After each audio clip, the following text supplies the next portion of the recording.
إن الحمد لله نحمده ونستعينه ونستغفره ونؤمن به ونتوكل عليه ونعوذ بالله من شرور أنفسنا ومن سيئات أعمالنا من يهده الله فلا مضل له ومن يضلل فلا هادي له أي فلن تجد له وليا مرشدا ونشهد أن لا إله إلا الله وحده لا شريك له هو الذي لا ضد له ولا ند له لا مثل له ولا مثيل له لا وزير له ولا كفيل له لا شبه له ولا شبيه له لا ولد له ولا والد له وهو الواحد الفرد الصمد لم يلد ولم يولد ولم يكن له كفوا أحد ونشهد أن سيدنا ونبينا وحبيبنا وبشيرنا ونذيرنا وطبيبنا وطبيب أرواحنا وحبيبنا وحبيب ربنا محمدا عبد الله ورسوله أرسله بالحق بشيرا ونذيرا وداعيا إلى الله بإذنه وسراجا منيرا أما بعد فقد قال الله تعالى في كلامه المجيد وفي فرقانه الحميد أعوذ بالله من الشيطان الرجيم بسم الله الرحمن الرحيم وسارعوا إلى مغفرة من ربكم وجنة عرضها السماوات والأرض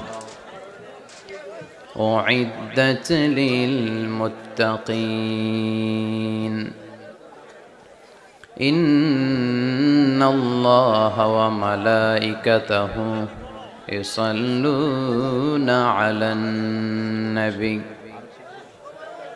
يا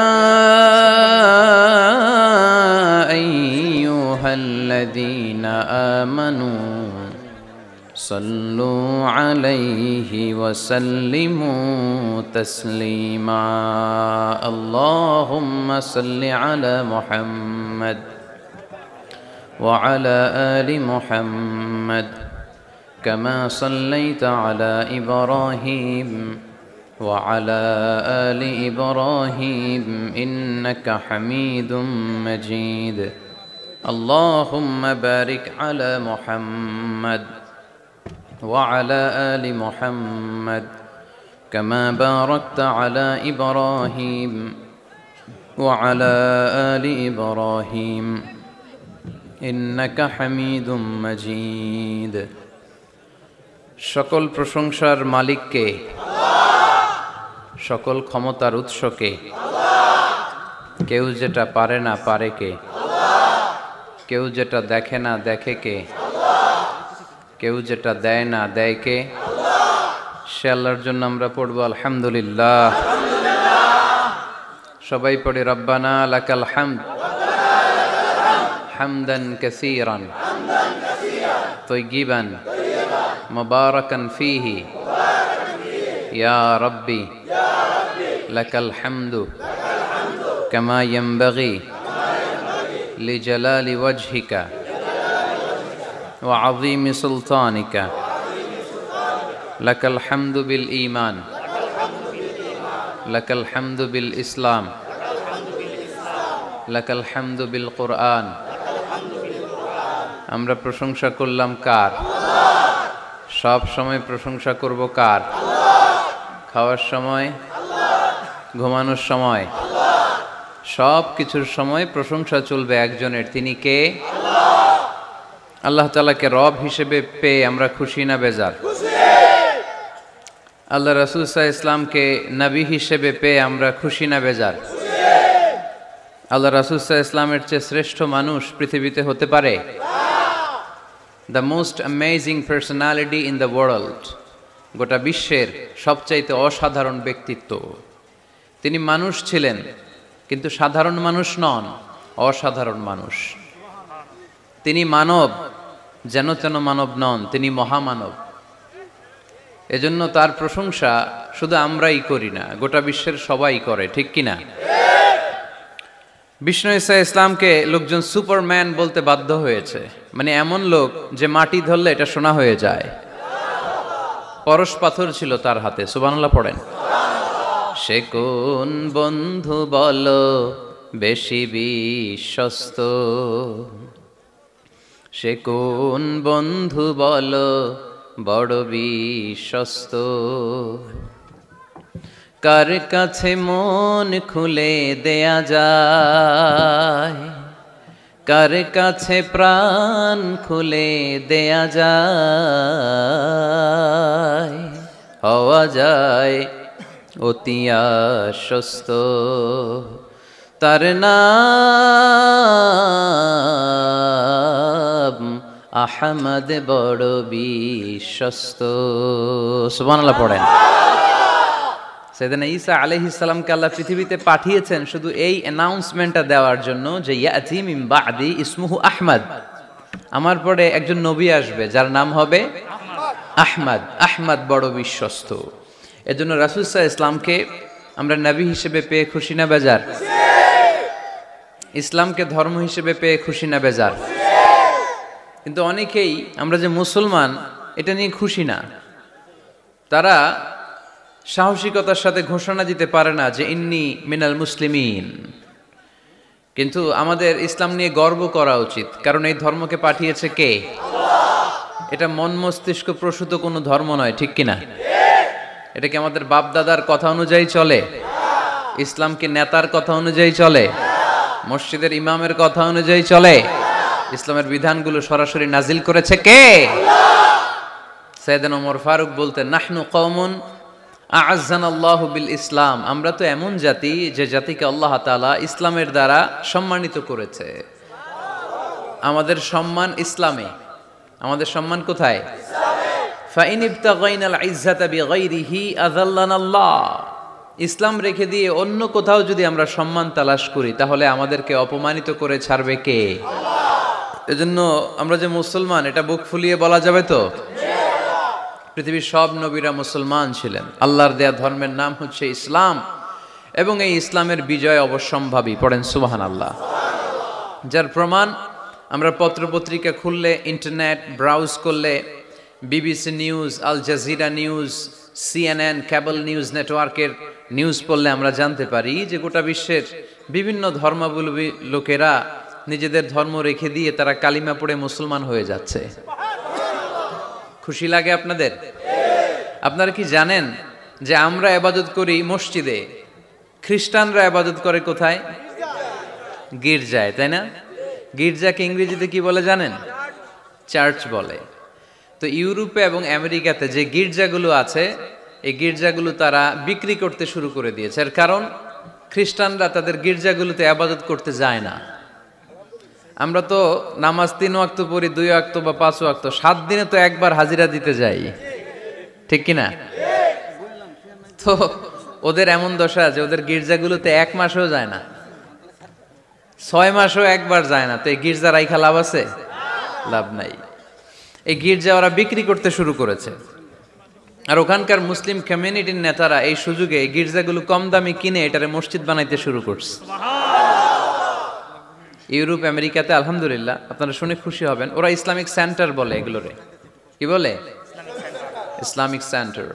আমাদের এরকম Islamic centre করা দরকার, যেখানে দার্স হবে, দার্স, রেগুলার দার্স হবে। এই যে তাফসির মাহফিলগুলো বছরে একবার, গত বছর আসছিলাম এখানে, আবার 1 বছর পরে দেখা, কি শিখলেন কি শিখলেন না, কি বুঝলেন কি বুঝলেন না, আর জানা শোনার সুযোগ হয়েছে নাই। কিন্তু সেন্টার যদি হয়, ওখানে শিশু কিশোরদের আলাদা কোরআন শিক্ষার আসর, আমার বোনদের আলাদা শিক্ষার আসর, বয়স্কদের আলাদা কোরআন শিক্ষার আসর, তারপরে সেখানে হেজামা সেন্টার থাকবে, রুকিয়া সেন্টার থাকবে, তালিম তাদরিস তারবিয়ার সব ব্যবস্থাপনা থাকবে।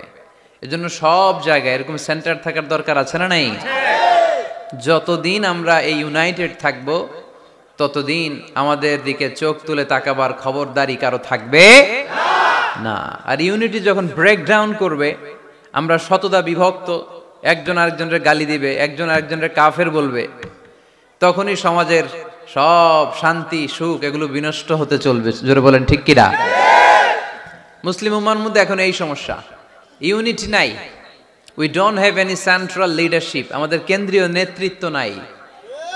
এই যে ফিলিস্তিনে যে মারে আমাদেরকে পাখির মতো গুলি করে, মিয়ানমারের রাখাইন রাজ্য থেকে 10 লক্ষ মুসলমান তাড়ায় দিল টেকনাফে, এখন তারা পাহাড়ি এলাকায় আশ্রয় নিয়েছে।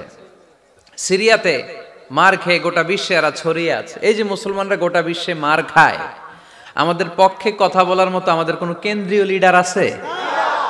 সেন্ট্রাল লিডারশিপ নাই। আল খিলাফা আল ইসলামিয়া, ইসলামিক ক্যালিফেট, এটা নাই। এই সেন্ট্রাল লিডারশিপ না থাকার কারণে গোটা বিশ্বে আমরা আজ নির্যাতিত, নিষ্পেষিত, আমাদের কোনো মা বাপ নাই। জোরে কোন ঠিক কিনা?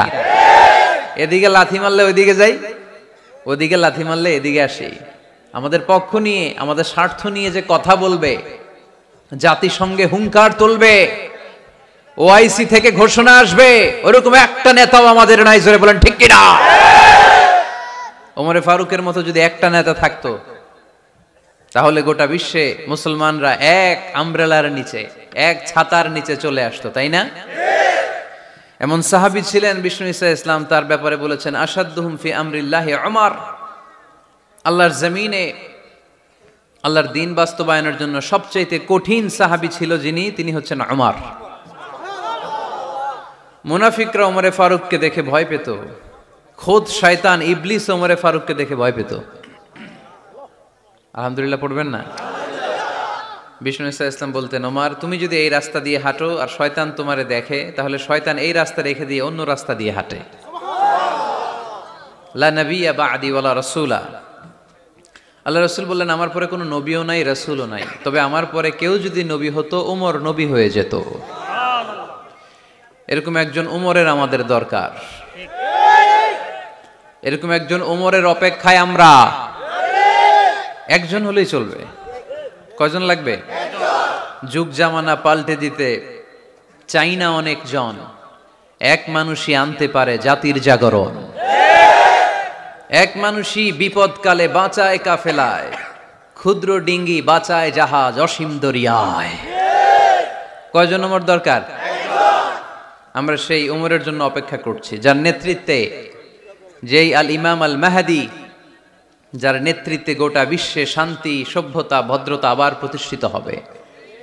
এক ছাতার নিচে মুসলমানেরা থাকবে, কেউ কারো ব্যাপারে হৃদয়ে কোনো বিদ্বেষ রাখবে, ঘৃণা রাখবে, কেউ কাউকে গালি দিবে না। এই সুসম্পর্ক, এই ঐক্যের জন্যই ইসলাম একসাথে উদখুলু ফিস সিলমি কাফা, পরিপূর্ণভাবে সবাই মিলে ইসলামের রশিকে আঁকড়ে ধরো, তাহলেই বরকত দিবে কে? ওমরে ফারুক বলতেন, নাহনু কওমুন আ'আজ্জানাল্লাহু বিল ইসলাম, আমরা তো এমন জাতি যে জাতিকে আল্লাহ তাআলা ইসলাম দিয়ে সম্মানিত করেছে। আমাদের সম্মান ইসলামে, এখন ইসলাম রেখে দিয়ে অন্য জায়গায় সম্মান খুঁজি, এজন্যই লাথি খাই, এজন্যই অপমানিত, এজন্যই নেতৃত্ব শূন্য। জোরে বলেন ঠিক কিনা? গোড়ার দিকে যদি না যায়, মূলের দিকে যদি ফিরে না আসে, আমাদেরকে গালি দেয় মৌলবাদ। মৌলবাদ মানে হচ্ছে যে মূলের দিকে ফিরে আসে, return back to the root. শিখর থেকে, শেকড় থেকে শিখরে।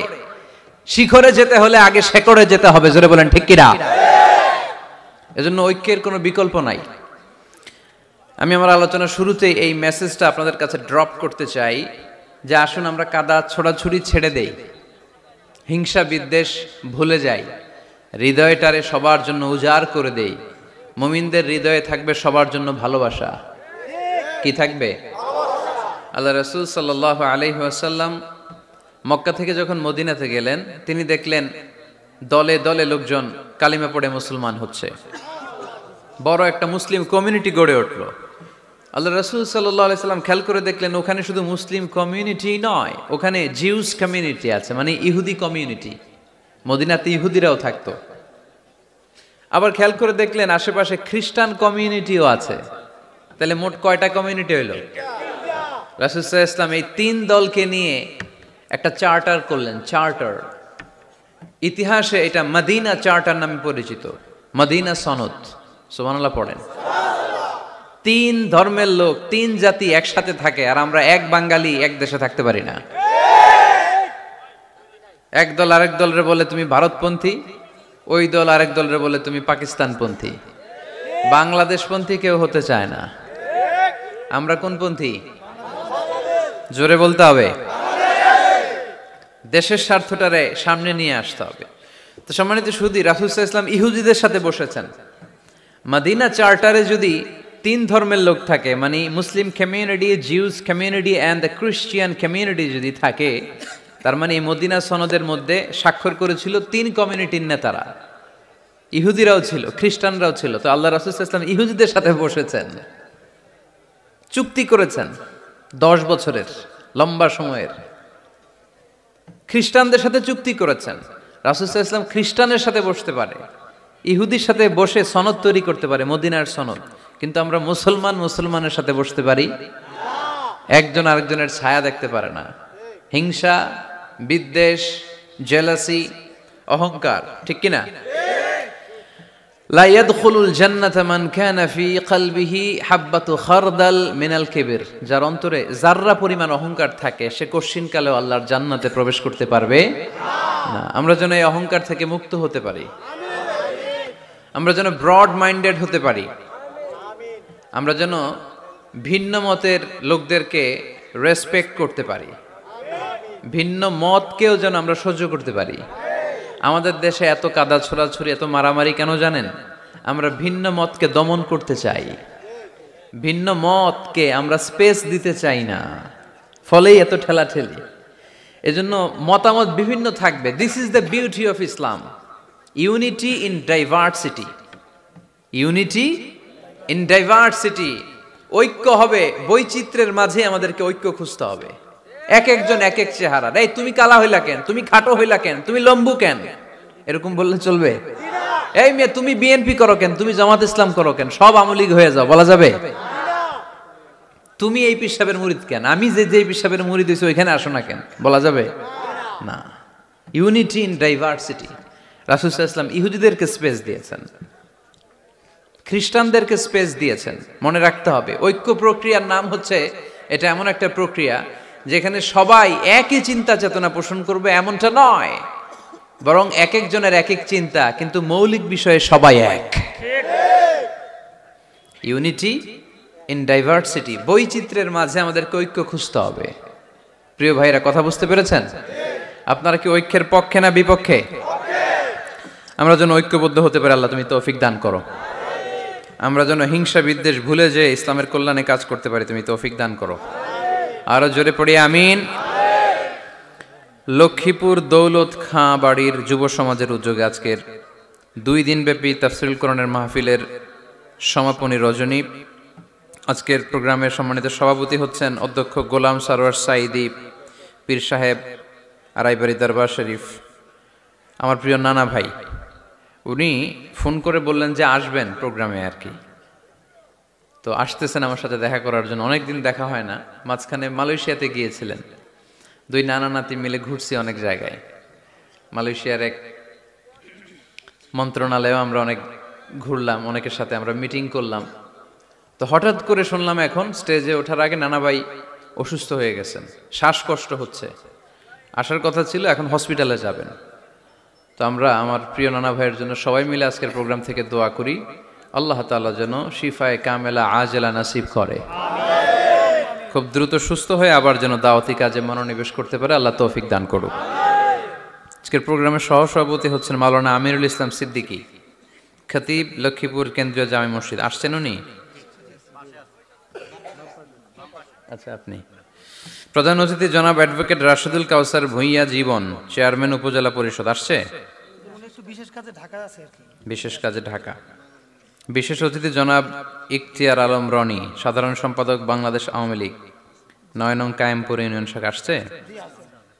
মাশাআল্লাহ। তারপর আপনাদের এখানে আইন মন্ত্রী আপনাদের পাশের গ্রামে, ওনার লোকেরা এসেও দেখা করলো, আমি সালামও বললাম। ওনার আম্মা অসুস্থ, দোয়া চেয়েছে, আমরা দোয়া করি ওনার আম্মাকে আল্লাহ তাআলা সুস্থতা দান করুক। সম্মানিত ভাইরা, আমরা আর কথা না বাড়িয়ে সরাসরি আলোচনায় চলে যাই। আমি আপনাদের খেদমতে পবিত্র কালামুল্লাহ মাজিদের সূরাত আলে ইমরানের 133 নম্বর আয়াত তেলাওয়াত করেছি। সূরাটার নাম হচ্ছে সূরাত আলে ইমরান, ইমরানের বংশধর। ইমরান কে ছিল আপনারা জানেন? মারিয়াম আলাইহিস সালামের পিতা, ঈসা আলাইহিস সালামের নানা। সুবহানাল্লাহ পড়বেন না? ওনাদের ফ্যামিলিটা আল্লাহ তাআলার কাছে এতটাই পছন্দনীয় ছিল যে এই ফ্যামিলির নামে আল্লাহ কোরআনে একটা সূরাই দিয়ে দিলেন, আলে ইমরান। আরবিতে পরিবার বা ফ্যামিলি, এটা বোঝানোর জন্য আরবিতে দুইটা শব্দ ব্যবহার হয়, এক হচ্ছে আহাল আর একটা আল।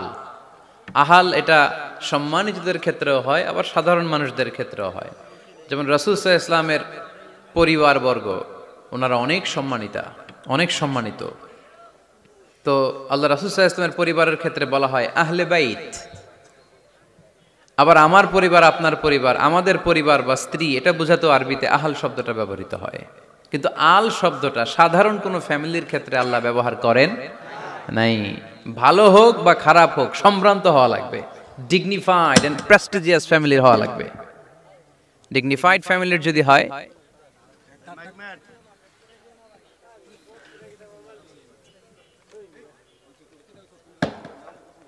very dignified and prestigious family যদি হয়, হয়েছে এই তো ঠিক হয়ে গেছে, বসো বসো বসে যাও। very dignified and prestigious family যদি হয়, সেক্ষেত্রে আল্লাহ কোরআনে আল বলেছেন। যেমন ইমরানের পরিবারের কথা বোঝাতে যে আল্লাহ বলেছেন আলে ইমরান। দাউদ আলাইহিস সালামের পরিচয় দিতে যে পরিবারের কথা বলতে যে আল্লাহ বলেছেন আলে দাউদ। আবার ফেরাউনের বংশ বা পরিবারের কথা বলতে যে আল্লাহ বলেছেন আলে ফেরাউন। তাহলে পরিবারের আরবি দুইটা, একটা আল আর একটা আহাল। আহাল এটা সম্মানিত এবং সাধারণ উভয় ক্ষেত্রেই ব্যবহার করেন আল্লাহ তাআলা। আর আল এটা শুধু ডিগনিফাইড এন্ড প্রেস্টিজিয়াস ফ্যামিলি, ভালো হোক ফ্যামিলিটা বা খারাপ হোক, সেক্ষেত্রে আল্লাহ ব্যবহার করেন।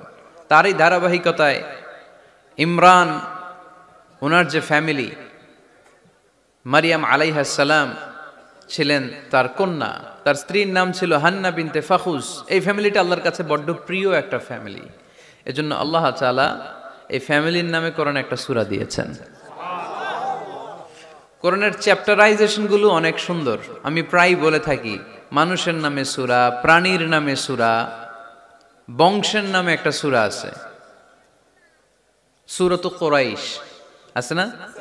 এর একটা বংশের নামে, তাই না? প্রাণীর নামে আছে বড় প্রাণী, ছোট প্রাণী। স্থলের সবচেয়ে বড় প্রাণী হাতি, আছে না সূরা? সূরা ফিল। আবার স্থলের সবচেয়ে ছোট প্রাণী পিঁপড়া, আছে না? আন্নাম, সূরাতু আন-নামল। তারপর মৌমাছির নামে আছে সূরা, সূরাতু আন-নাহল। মধু খান তো আপনারা? মধু, খাঁটি মধু পাওয়া যায় এলাকায়, খুব পাওয়ারফুল খাবার। কিন্তু সাইবেরিয়ান এলাকায় ওরা মদ খায়। জিজ্ঞেস করলাম কেন? কয় খুব ঠান্ডা। আমি বললাম মধু খাইও, আরো বেশি গরম হবা। মদ খেলেও শরীর গরম হয়, কিন্তু মধু খেলে তার চেয়ে বেশি গরম হয়। রাসূল সাল্লাল্লাহু আলাইহি ওয়াসাল্লাম মধু খেতেন। কিছু কিছু হাদিয়া আল্লাহ রাসূল সাল্লাল্লাহু আলাইহি ওয়াসাল্লাম ফিরিয়ে দিতেন না। এর মধ্যে একটা হচ্ছে মধু। মধু দিলে বলতেন না যে না নিব না। আতর ফিরিয়ে দিতেন না। বালিশ, বালিশ খুব পছন্দ করতেন। আল্লাহ রাসূল ঠেকনা দিয়ে বসতে পছন্দ করতেন। সুবহানাল্লাহ পড়েন। রাসূল সাল্লাল্লাহু আলাইহি ওয়াসাল্লামের কাছে একটা কসমেটিক্সের বক্স থাকতো সবসময়, জরুরি 5-6টা জিনিস এর ভেতরে থাকতো। ওখানে আল্লাহ রাসূল সাল্লাল্লাহু আলাইহি সাল্লাম চিরুনি রাখতেন। চিরুনি, আপনারা চুল আঁচড়ান তো চিরুনি দিয়ে, সবসময় পরিপাটি থাকবেন, এটা সুন্নাহ। পরিচ্ছন্ন ফিট থাকা, সবসময় গেট আপটা ভালো থাকা, এটা সুন্নাহ। আল্লাহ রাসূল সাল্লাল্লাহু আলাইহি ওয়াসাল্লাম কোনো বিদেশি ডেলিগেট আসলে তাদের সাথে দেখা করার আগে সময় নিতেন, নিজেকে গুছিয়ে নিতেন। সুবহানাল্লাহ পড়েন। চুলগুলো আঁচড়ে রাখতেন এই চিরুনি দিয়ে। তাহলে ব্যক্তিগত কসমেটিক্স বক্সে আল্লাহ রাসূল সাল্লাল্লাহু আলাইহি ওয়াসাল্লাম যে জিনিসগুলো রাখতেন তার মধ্যে একটি হচ্ছে চিরুনি। 2 নাম্বার, আল্লাহ রাসূল সাল্লাল্লাহু আলাইহি ওয়াসাল্লাম জাইতুনের তেলের একটা ছোট্ট বোতল রাখতেন। ওয়াত্তিনি ওয়াজ জাইতুন, অলিভ অয়েল। অলিভ অয়েলের ওয়াজ করেছি গত বছর। যেখানেই আমার সাথে লোকজনের দেখা, কয় হুজুর এখন থেকে অলিভ অয়েল মাখি আমি, এজন্য সুন্দর হয়ে গেছি। তো অলিভ অয়েল রাখতেন, চিরুনি রাখতেন। এরপরে সুরমাদানি রাখতেন, সুরমা, চোখে আল্লাহ রাসূল সাল্লাল্লাহু আলাইহি ওয়াসাল্লাম সুরমা দিতেন। এরপর আল্লাহ রাসূল সাল্লাল্লাহু আলাইহি ওয়াসাল্লাম উতুর রাখতেন, উতুর পারফিউম, আতর দিতেন। কিছু কিছু বিষয় আছে আরবাউন মিন সুনানিল মুরসালিন, 4টা সুন্নাহ আছে, সব নবীদের সুন্নাহ, সবাই এটা করেছেন। এর মধ্যে একটা হচ্ছে উতুর, সব নবীরা আতর দিতেন। সুবহানাল্লাহ, বাড়িতে যাই বলেন আতর দিবেন, এটা সুন্নাহ। আপনার ইমপ্রেশনটাকে আরো সুন্দর করবে। First impression lasts long. প্রথম দেখায় যারা ভাল লাগে এটা সবসময় ভাল লাগে, ঠিক কিনা? প্রথমেই যদি কারোর সাথে কথা বলতে যাওয়ার পরে দেখা যায় আপনারা দেখতে খারাপ লাগে, গায়ে দুর্গন্ধ, আসবে আর আপনার কাছে? আসবে না। এরপর আসিওয়াক, ওই কসমেটিক্স বক্সে আল্লাহ রাসূল সাল্লাল্লাহু আলাইহি ওয়াসাল্লাম মেসওয়াক রাখতেন। কি রাখতেন? এটাও সব নবীদের সুন্নাত। তো আমরা যেন পরিপাটি থাকি সবসময়, সবসময় যেন পরিপাটি থাকি। তো মৌমাছির নামে সূরা দিলেন, এরকম এক ভাই বলল যে মাকড়সার নামে, হ্যাঁ, আল আনকাবুত নামে সূরা দিয়েছে। এভাবে আল্লাহ তাআলা পরিবারের নামে সূরা দিয়েছেন। ওই সূরাটার নাম আলে ইমরান। কি নাম? সূরাটার নাম হচ্ছে আলে ইমরান। সূরাটার নাম কি? আলে ইমরান। এখানে আল্লাহ তাআলা 133 নম্বর আয়াতে আমাদের অ্যাপ্রোচিং ঠিক করে দিয়েছেন। ডানে যাব না বায়ে যাব? কই যাবেন? ডানে যাবেন। ডানে আছে ক্ষমা আর আছে জান্নাত। ডানে আছে কি? আর আছে জান্নাত। সবাই বলেন, ডানে আছে কি? ক্ষমা আর আছে জান্নাত। ডান দিকে গেলে আল্লাহর ক্ষমা পাওয়া যাবে আর জান্নাত পাওয়া যাবে। এই দুইটাই তো দরকার, বেশি কিছু লাগে নাকি? আর বাম দিকে গেলে আল্লাহর ক্রোধ, রাগ আর জাহান্নাম। বাম দিকে গেলে আল্লাহর ক্রোধ বা রাগ আর জাহান্নাম। ডানে গেলে কি? প্রথমে ক্ষমা আর জান্নাত। এই দুইটা শব্দ একটু মুখস্থ রাখতে হবে আজকে। ক্ষমা আর জান্নাত, দুইটা জিনিস পাওয়া যায় ডানে গেলে। 1 নাম্বার ক্ষমা, 2 নাম্বার জান্নাত। সবাই বলেন 1 নাম্বার ক্ষমা, 2 নাম্বার জান্নাত। এবার আঙ্গুল উঁচু করে বলেন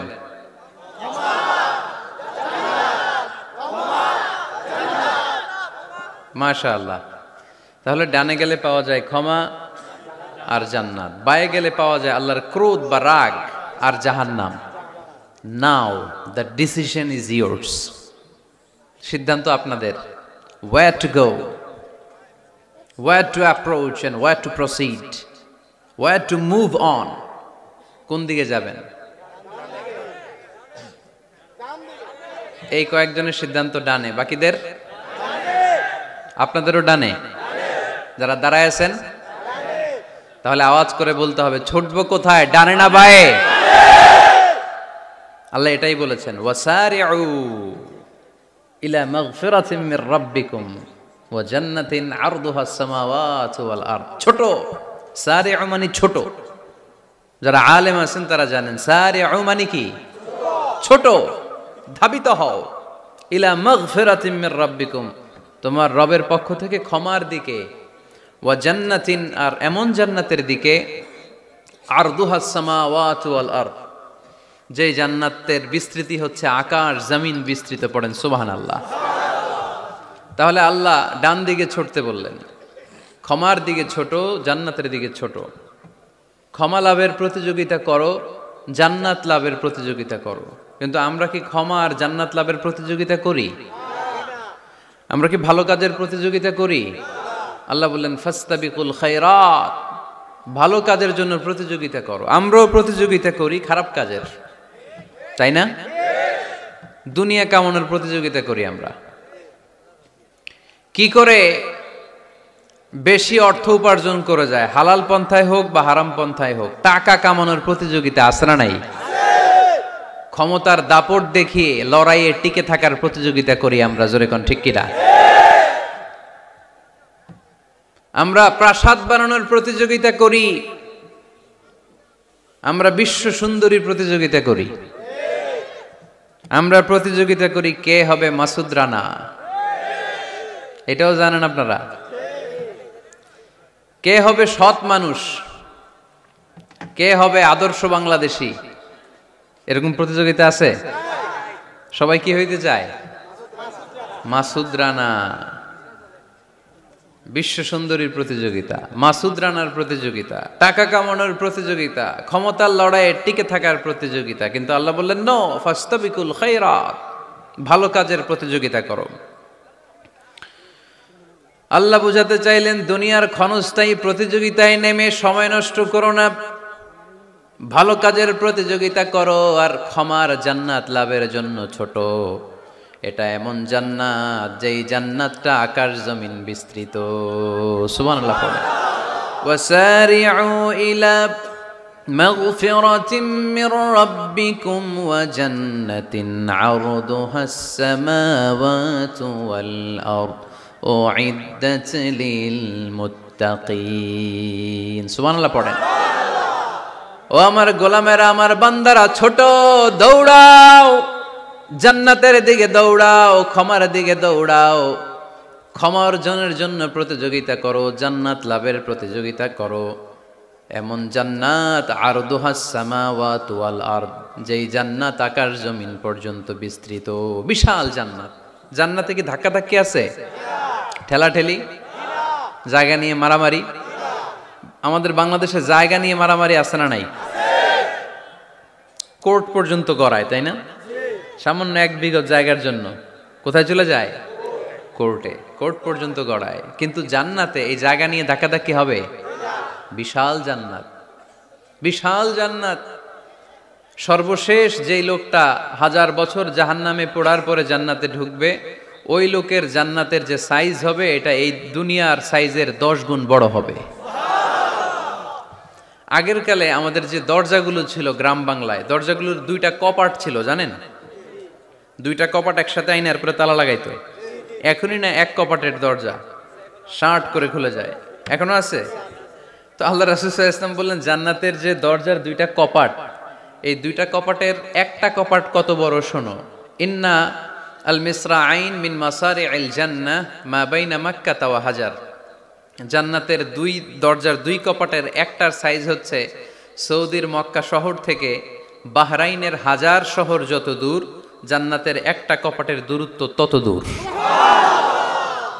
এর মানে হচ্ছে সৌদির মক্কা শহর থেকে বাহরাইন যত দূর, ওই হিসাবে কয়েকশো কোটি লোক, কয়েকশো একসাথে জান্নাতে ঢুকবে। এক ধাক্কায় কয়েকশো কোটি কিংবা কয়েক হাজার কোটি ঢুকে যাবে। তাহলে ওই জান্নাতে কোনো ধাক্কাধাক্কি, ঠেলাঠেলি, কিলাকিলি? সুবহানাল্লাহ পড়েন। ওয়াসারিউ ইলা মাগফিরাতিম মির রাব্বিকুম ওয়া জান্নাতিন আরদুহাস সামাওয়াতু ওয়াল আরদ উইদ্দাত লিল মুত্তাকিন। আল্লাহ বললেন ক্ষমার দিকে ছোট, আর এমন জান্নাতের দিকে ছোট যেই জান্নাতটা আকাশ জমিন বিস্তৃত। উইদ্দাত লিল মুত্তাকিন, মুত্তাকিনদের জন্য এই জান্নাতকে তৈরি করে রেখেছে কে? আল্লাহ। তার মানে জান্নাত একটা সাম্প্রদায়িক জায়গা। জান্নাত একটা কি জায়গা? যেখানে মুত্তাকিরা ছাড়া কেউ ঢুকতে পারবে নাকি সবাই ঢুকতে পারবে? সবাই ঢুকতে পারবে না, ওখানে শুধু মুত্তাকিনরা ঢুকতে পারবে। উইদ্দাত লিল মুত্তাকিন, এটা মুত্তাকিনদের জন্য আল্লাহ তাআলা তৈরি করে রেখেছে।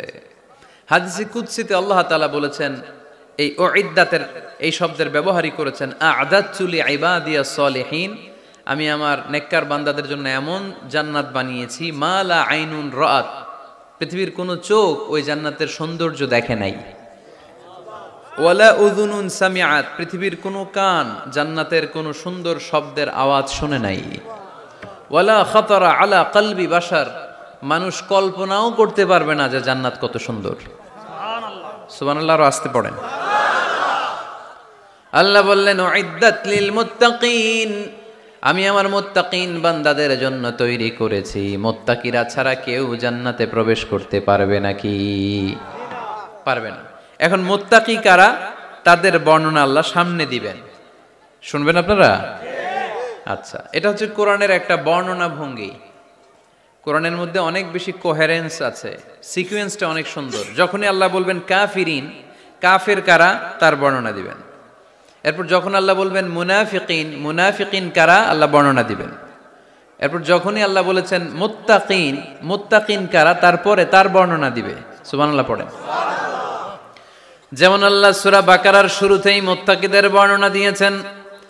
আল্লাহ দ্ব্যর্থহীন কণ্ঠে ঘোষণা করে বলেছেন, যালিকাল কিতাবু লা রাইবা ফীহি হুদাল লিল মুত্তাকিন, এই কিতাবটা এমন কিতাব যেই কিতাবে কোনো সন্দেহ নাই, আর এটা হুদাল্লিল, সবাই বলেন হুদাল্লিল, এটা মুত্তাকিদের জন্য পথ প্রদর্শনকারী। যে কাউকে এই কিতাব পথ দেখায় না। ওয়ালা ইয়াজিদিজ যালিমিনা ইল্লা খাসারা, জালেমদেরকে এই কিতাব পথ দেখায় না, তাদের ক্ষতির মাত্রাটাই বাড়ায়। মুত্তাকিদের পথ দেখায়, জালেমদের ক্ষতির মাত্রা বাড়ায়। দোষ কি কোরআনের? কোরআনের না। যেমন দুধ, এটা সবার উপকারে আসে না, কিন্তু দোষটা কি দুধের? দুধ হচ্ছে সুষম খাবার, এটার মধ্যে খাদ্য উপাদানের যে 6টা পোরশন সবটাই আছে, কিন্তু সবাই হজম করতে পারে না। পেট যদি খারাপ হয় দুধ খাওয়া যাবে? তাহলে দোষ কি দুধের না যার পেট খারাপ তার? সুবহানাল্লাহ পড়েন। কোরআনের কোনো দোষ নাই, এটা হুদাল্লিল মুত্তাকিন, এটা মুত্তাকিদের জন্য পথ প্রদর্শনকারী। মুত্তাকি কারা? আল্লাযীনা ইউমিনুনা বিল গায়ব ওয়া ইউকিমুনাস সালাতা ওয়া মিম্মা রাযাকনাহুম ইউনফিকুন। আল্লাহ ওইখানে বর্ণনা দিলেন একভাবে, এই জায়গায় আল্লাহ তাআলা মুত্তাকিদের বর্ণনা দিলেন আরেকভাবে। সুবহানাল্লাহ পড়েন। আল্লাহ বললেন উইদ্দাত লিল মুত্তাকিন, এই ক্ষমা, এই জান্নাত যেই কাউকেই দেয়া হবে না, যারা মুত্তাকিন তাদেরকেই দেয়া হবে। সুবহানাল্লাহ। তাহলে আজকে আমরা মুত্তাকি হয়ে ফিরে যেতে চাই। 3 জন চাই শুধু, এখন 15-20 জন হয়েছে। সবাই চান? এলাকার লোকদের একটু গলায় সাউন্ড কম এমনি আগে থেকেই, তাই না? কিছু এলাকা আছে, আমরা তো সারা দেশ চড়ে বেড়াই। We move from the one corner of the country to the another corner. আজকে আছি সকালে এখানে, এরপরে চলে গেছি কক্সবাজার, এরপর আবার খুলনা। তো আমরা জানি কাদের গলায় জোর বেশি। ফেনীতে, নোয়াখালীতে বক্তার কথা কওয়া লাগে না, কথা কয় শ্রোতারা। আমরা ক বললে টাইনা নিয়ে ওটার কলিকাতা বানাইয়া স্লোগান।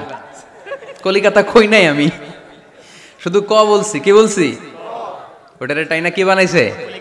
কলিকাতা। তো শ্রোতাদের একটা বড় রোল আছে, they have huge role in this তাফসীর প্রোগ্রাম। আপনাদের একটা ভালো রোল প্লে করতে হবে। আপনারাই পারেন আমাদের থেকে আলোচনা বের করে নিয়ে আসতে। আপনারা যদি জিমাইতে থাকেন আর আমি যদি গুতায় আওয়াজ বের করতে না পারি, আমার ভেতর থেকে কথা বেরোবে না।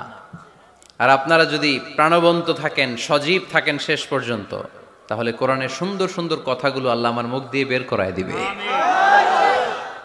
আমরা আজকে কি হয়ে ফিরে যেতে চাই? নাকি মাসুদ রানা? কি হইতে চাই? তাহলে রিয়েলিটি শো একটা এরকম হওয়া দরকার। কে হবে? মুত্তাকি। কিন্তু রিয়েলিটি শো এর নাম কে হবে? মাসুদ রানা। আমরা মাসুদ রানা হতে চাই না, আমরা মুত্তাকি হতে চাই। ইনশাআল্লাহ পড়েন। আল্লাহ এখানে মুত্তাকিনদের 5টা গুণের কথা বলেছেন। কয়টা? একটু মিলায়ে দেখবো আজকে আমরা যে এই 5টা গুণ আমাদের মধ্যে আছে কিনা। যদি থাকে ওয়েল এন্ড গুড, আলহামদুলিল্লাহ। যদি না থাকে তাহলে এই 5টা গুণ নিজেদের মধ্যে ধারণ করার দরকার আছে না নাই? কথা খুব সোজা সাপটা। যদি এগুলো নিয়ে যেতে পারেন দেন আওয়ার ওয়াজ ইজ সাকসেসফুল, তা না হইলে কোনো লাভ নাই। কোনো লাভ আছে? এত ক্যামেরা, এত লাইটিং ফাইটিং করে কি লাভ? এই যে ছুটে আসছেন শীতের রাত, আমি তো এত জেলায় ঘুরলাম, এরকম শীত পাই নাই।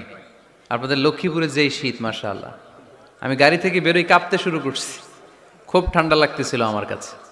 তো এই যে শীতের রাতে মাফলার টাফলার পেঁচায় অনেক রাত পর্যন্ত আপনার দাঁড়ায় দাঁড়ায় শুনবেন, হিসাব খুব সোজা সাপটা। মুত্তাকি হয়ে ফিরে যেতে চাই, জীবন পাল্টাতে চাই, সময় নষ্ট করতে আসি নাই।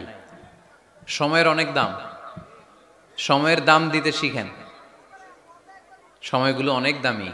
সো আজকের আলোচনা থেকে আমরা কিছু নিয়ে যাব, শিখে যাব। আর কি হয়ে ফিরে যাব? বৈশিষ্ট্য কয়টা? তাহলে একটু চেক করবো যে আছে কিনা আমাদের মধ্যে এই গুণগুলা। থাকলে ভালো, অনেকের হয়তো আছে। যদি না থাকে এগুলো আমাদের ধারণ করতে হবে। কথা কি ক্লিয়ার না? আলহামদুলিল্লাহ। মুত্তাকির প্রথম বৈশিষ্ট্য, আল্লাযীনা ইউনফিকুনা ফিস সাররাই ওয়াদ দাররা। মুত্তাকিনরা সুখে দুঃখে সব সময় দান করে, সচ্ছল অসচ্ছল উভয় অবস্থায় দান করে। সচ্ছল অবস্থায় তারা বেশি দান করে, কিন্তু অসচ্ছল অবস্থায়ও করে। বেশি হয়তো করে না, কিন্তু কম করে করে, কিন্তু দান করে। এজন্য আল্লাহ বলেন, আল্লাযীনা ينفقون في السراء والضراء والكاظمين الغيظ والعافين عن الناس والله يحب المحسنين। সুবহান আল্লাহ। আমার মুত্তাকি বান্দাদের প্রথম বৈশিষ্ট্য, ইউনফিকুনা ফিস সাররাই ওয়াদ দাররা, সুখে দুঃখে সচ্ছল কিংবা অসচ্ছল যে অবস্থায় থাকুক না কেন তারা আমার রাস্তায় দান করে। দান করলে খুশি হয়ে যায় কে? আল্লাহ। সাদাকা করলে আপনারে পছন্দ করবে কে? আল্লাহ। যাকাত দিলে পছন্দ করে কে? আল্লাহ। দে যাকাত, দে যাকাত তোরা দে রে যাকাত, দে যাকাত, দে যাকাত তোরা দে রে যাকাত। তোর দিল খুলবে পরে, আগে খুলুক হাত, দে যাকাত, দে যাকাত তোরা দে রে যাকাত। পড়েন আমিন। দিল পড়ে খুলবে, আগে হাত খুলতে হবে। উপরের হাত নিচের হাতের চাইতে সেরা। যে ব্যক্তি নেয় তারে আল্লাহ পছন্দ করে না, যে ব্যক্তি দেয় তারে ভালোবাসে কে? আল্লাহ। আল্লাযীনা ইউনফিকুনা ফিস সাররাই ওয়াদ দাররা। আমার মুত্তাকি বান্দারা সুখে দুঃখে সচ্ছল অসচ্ছল উভয় অবস্থায় আমার রাস্তায় দান করে। তার মানে মুত্তাকি যদি নিজেকে মুত্তাকি হিসেবে এস্টাবলিশ করতে চান, দান করার ধারাবাহিকতাটা অব্যাহত রাখতে হবে, থামানো যাবে না। একটা সময় ভালো যাচ্ছে আমার, বেশি করে দিচ্ছি, আবার সময় খারাপ যাচ্ছে, কম করে দিব, কিন্তু দিব। দেওয়ার ধারাবাহিকতা থামানো যাবে? কেউ এসে আপনার কাছে চাচ্ছে, এই যে আপনি দিতে পারতেছেন, এই তৌফিকটা দিল কে? আল্লাহ। প্রাইভেট কারে চড়ে চড়ে আপনি ঘুরে বেড়ান, জ্যামে গাড়ি আটকালে গ্লাসে এসে নক করে, পথবঞ্চিত শিশুরা আহা খেতে পায় না, বৃষ্টিতে ভিজে, ভাঙ্গা একটা থালা নিয়ে স্যার 2টা টাকা দেন। অনেকে ধমক দিয়ে তাড়িয়ে দেয়। এই যে আপনি ধমক দিছেন, ওরে প্রাইভেট কারে বসাইতে পারে কে? আপনার হাতে ভাঙ্গা থালা দিয়ে রাজপথে নামায় দিতে পারে কে? এজন্য আল্লাহ বললেন, আমি দেয়ার মালিক, তুমি দাও, তুমি দিলে তোমার হাত আমি ভরে দেব। আল্লাহু আকবার। মদিনার জমিনে সবচাইতে গরীব সাহাবীর নাম ছিল সাইয়েদনা বেলাল আল হাবাশী রাদিয়াল্লাহু তাআলা আনহু। বিশ্বনবীর খাস মুয়াজ্জিন, ইথিওপিয়া থেকে ইসলামের সুশীতল ছোঁয়ায় এসে মদিনায় বিশ্বনবীর হাতে হাত রেখে কালিমা পড়ে মুসলমান হয়েছে। দেখতে ছিল কুচকুচে কালো, কিন্তু হৃদয়টা ছিল সাদা। মদিনার সবচাইতে গরিব সাহাবী, লজ্জাস্থান ঢাকার মতো একটা লুঙ্গি ছিল, এছাড়া আর কিছু ছিল না। শুধু আমাদের লজ্জাস্থান ঢাকার মতো একটা লুঙ্গি আছে, আর কিছু নাই, এরকম কে কে আছেন? হাত তোলেন। কেউ নাই। তার মানে আল্লাহ আমাদের অনেক দিয়েছে, ঠিক কিনা? মদিনার সবচেয়ে গরিব সাহাবীর নাম বেলাল রাদিয়াল্লাহু তাআলা আনহু। লজ্জাস্থানটা ঢাকার কাপড় ছাড়া তার কিছু ছিল না। ওই বেলাল রাদিয়াল্লাহু তাআলা আনহুকে ডেকে বিশ্বনবী বললেন, আনফিক ইয়া বেলাল, ও বেলাল তুমিও আল্লাহর রাস্তায় দান করো। সুবহানাল্লাহ। আনফিক ইয়া বেলাল লা তাখশা মিন যিল আরশি ইকলালা, ও বেলাল আল্লাহর ধনভাণ্ডারে কমতি নাই, তুমি দান করো, তোমারও বাড়ায়া দিবে কে? যে বেলাল রাদিয়াল্লাহু তাআলা আনহু লুঙ্গিটা পরা ছাড়া আর কোনো সম্পদই ছিল না, এই লুঙ্গিটাই সম্পদ, আর কিচ্ছু নেই। ওই বেলালকে বিষ্ণু বলেছেন, দান করো বেলাল, কিপটামি করো না। যে রবের সন্তুষ্টির জন্য তুমি দান করবা, ওই রবের কোনো কমতি নাই, ঘাটতি নাই। গোটা বিশ্বের সবার সব ডিমান্ড পূরণ করে দিল, যার যত চাহিদা সব দিয়ে দিল, আমার আল্লাহর ধনভাণ্ডারের 1 ইঞ্চিও কমবে না। এজন্য মুত্তাকিদের প্রথম বৈশিষ্ট্য, আল্লাযীনা ইউনফিকুনা ফিস সাররাই ওয়াদ দাররাই ওয়াল কাযিমিনাল গায়যা ওয়াল আফিনা আনিন নাস ওয়াল্লাহু ইউহিব্বুল মুহসিনিন। মুত্তাকিনদের প্রথম বৈশিষ্ট্য, সুখে দুঃখে সব সময় দান করে একজনের খুশির জন্য, তিনি কে? দান করলে যে আল্লাহ বাড়ায় দেয়, বিশ্বাস হয়? বিশ্বাস হয়? বাড়িয়ে দিবে আল্লাহ। মাসালুল লাযীনা ইউনফিকুনা ফি সাবিলিল্লাহি কামাসালি হাব্বা أنبتت 7 سنابل في كل سنبلة 100 حبة والله يضاعف لمن يشاء والله واسع عليم। সুবহান আল্লাহ পড়ে। আল্লাহর রাস্তায় দানের দৃষ্টান্ত চারা গাছের মতো। যেই চারা গাছ রোপণ করে দিলে সেখান থেকে শীষ গজায় 7টা, ওই 7টা শীষ থেকে প্রতিটা শীষ থেকে হয় শত শস্য দানা, মানে 700। আপনি 1 টাকা দান করলে আল্লাহ 7 গুণ, 100 গুণ থেকে 700 গুণ বাড়ায় দিবে। আল্লাহর প্রাচুর্যতার কোনো কমতি নাই, আল্লাহর ভান্ডারে কোনো ঘাটতি নাই, আছে?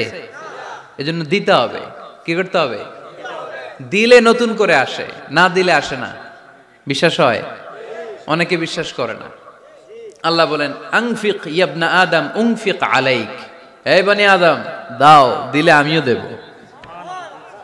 অনেকে আমরা ধরে রাখি দেখে নতুন কিছু আসে না। আপনার হাতে 5 কেজির একটা বস্তা, তো এটা ধরে রাখলে আরেকটা নিতে পারবেন? এটা ফালাই দিলে না 10 কেজি ধরতে পারবেন? কথা কয় না? 5 কেজির এটা দিয়ে দেন, 20 কেজি আসবে। 20 কেজির ওইটা দিয়ে দেন, 40 কেজি আসবে। আর 5 কেজি ধরে রাখলে নতুন কিছু আসবে। আনফিক ইয়া ইবনা আদম উনফিক আলাইক, হে বনি আদম দান করো, তুমি দিলে আমি তোমারে দিব। সুবহানাল্লাহ পড়েন। তবে এই দানটা গোপনে হলে ভালো, প্রকাশ্যে দান করলেও আল্লাহ কবুল করে, কিন্তু গোপনে করলে বেশি খুশি হয় কে? গোপন দান। আল্লাহ তাআলার রাগ আর ক্রোধ যদি আপনার উপর থেকে থাকে, গোপন দান আল্লাহর ক্রোধ আর রাগকে কমিয়ে দেয়। গোপন দান করলে আল্লাহ খুশি হয়ে যায়। আল্লাহর যদি কোনো রাগ, গোসা, ক্রোধ থাকে আপনার উপর, এটা কমে যাবে। 7 শ্রেণীর ব্যক্তিকে আল্লাহ তাআলা আরশের নিচে ছায়া দিবেন কিয়ামতের দিন, যেদিন সে ছায়া ছাড়া আর কোনো ছায়া থাকবে না। এর মধ্যে 1 শ্রেণীর ব্যক্তি, রজুলুন তাসাদ্দাকা বিসাদাকা ফাআখফাহা হাত্তা লা তা'লামু শিমালুহু মা তুনফিকু ইয়ামিনুহু। 1 শ্রেণীর ব্যক্তি, 7 শ্রেণীর মধ্যে 1 শ্রেণীর ব্যক্তি যারা আরশের নিচে ছায়া পাবে, যে ব্যক্তি গোপনে দান করে। কত গোপনে? ডান হাত কি দিছে, বাম হাত টের পায় নাই। তার মানে অনেক গোপনে দান করেছে। এই গোপনে দান করলে খুশি হয় কে? আল্লাহ। আল্লাকা সিররুন ইনদাল্লাহ বাইনাকা আনতা ওয়া বাইনাল্লাহ, আল্লাকা সাদাকাতুন তাখফা لا يعلمها إلا الله هل لك سر عند الله بينك أنت وبين الله هل لك صدقات تخفى لا يعلمها إلا الله سبحان الله পড়ে هل لك سر عند الله তোমার আর তোমার রবের মাঝে গোপন কোনো ডিলিংস আছে কি যেটা তুমি আর তোমার রব শুধু জানো তোমার জীবনে এমন গোপন দান আছে নাকি যেটা আল্লাহ ছাড়া কেউ দেখেনি ওই দানগুলোরে পছন্দ করে কে আল্লাহ যারা দুনিয়ার বুকে সচ্ছল এবং অসচ্ছল অবস্থায় দান করে কিয়ামতের দিন আমলনামা দেখে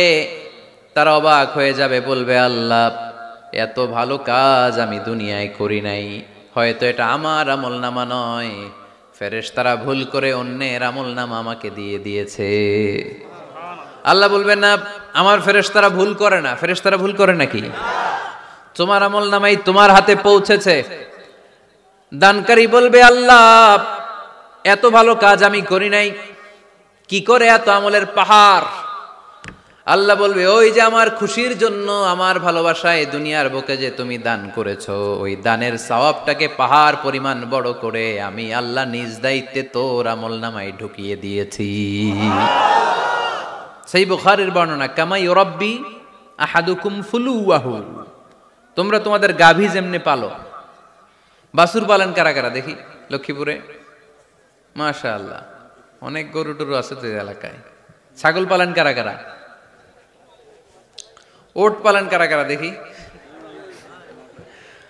ওট নাই তো আল্লাহ রাসূল সাল্লাল্লাহু আলাইহি ওয়াসাল্লাম বললেন তোমরা যেমনি ওটের বাচ্চা পালো বাছুর পালো পেলে পোষে যেমনি বড় করো তোমার ওই ছোট্ট দান ওই দানটা যেহেতু আমার খুশির জন্য দিয়েছিলা ওইটারে আমি পালছি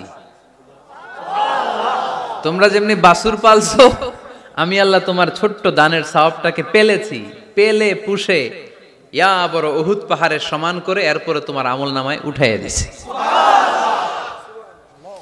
তাহলে মুত্তাকি বান্দার প্রথম গুণ তারা দান করে ইউনফিকুনা ফিস সাররাহ লক্ষ্মীপুরের ভাইয়েরা খেয়াল করে শুনেন মুত্তাকি বান্দাদের প্রথম গুণ সুখে থাকি আর দুঃখে থাকি আল্লাহর রাস্তায় দান করব আমরা ঠিক কিনা সর্বাবস্থায় দান করতে হবে ফিস সাররা সুখের সময়ও করব অফিদ দাররা দুঃখের সময়ও করব সুখের সময় যদি আমি বছরে 10,000 টাকা দান করি দুঃখের সময় 10 টাকা তো দিতে পারবো কথা বুঝে নাই বোধহয় কষ্টের সময় অল্প দিব কিন্তু দেয়ার ধারাবাহিকতাটা আমরা চালিয়ে যাব পারা যাবে তাহলে মুত্তাকিদের প্রথম গুণ আল্লাযীনা ইউনফিকুনা ফিস সাররাই ওয়াদ দাররাই ওয়াল কাযিমিনাল গায়যা ওয়াল আফিনা আনিন নাস ওয়াল্লাহু ইউহিব্বুল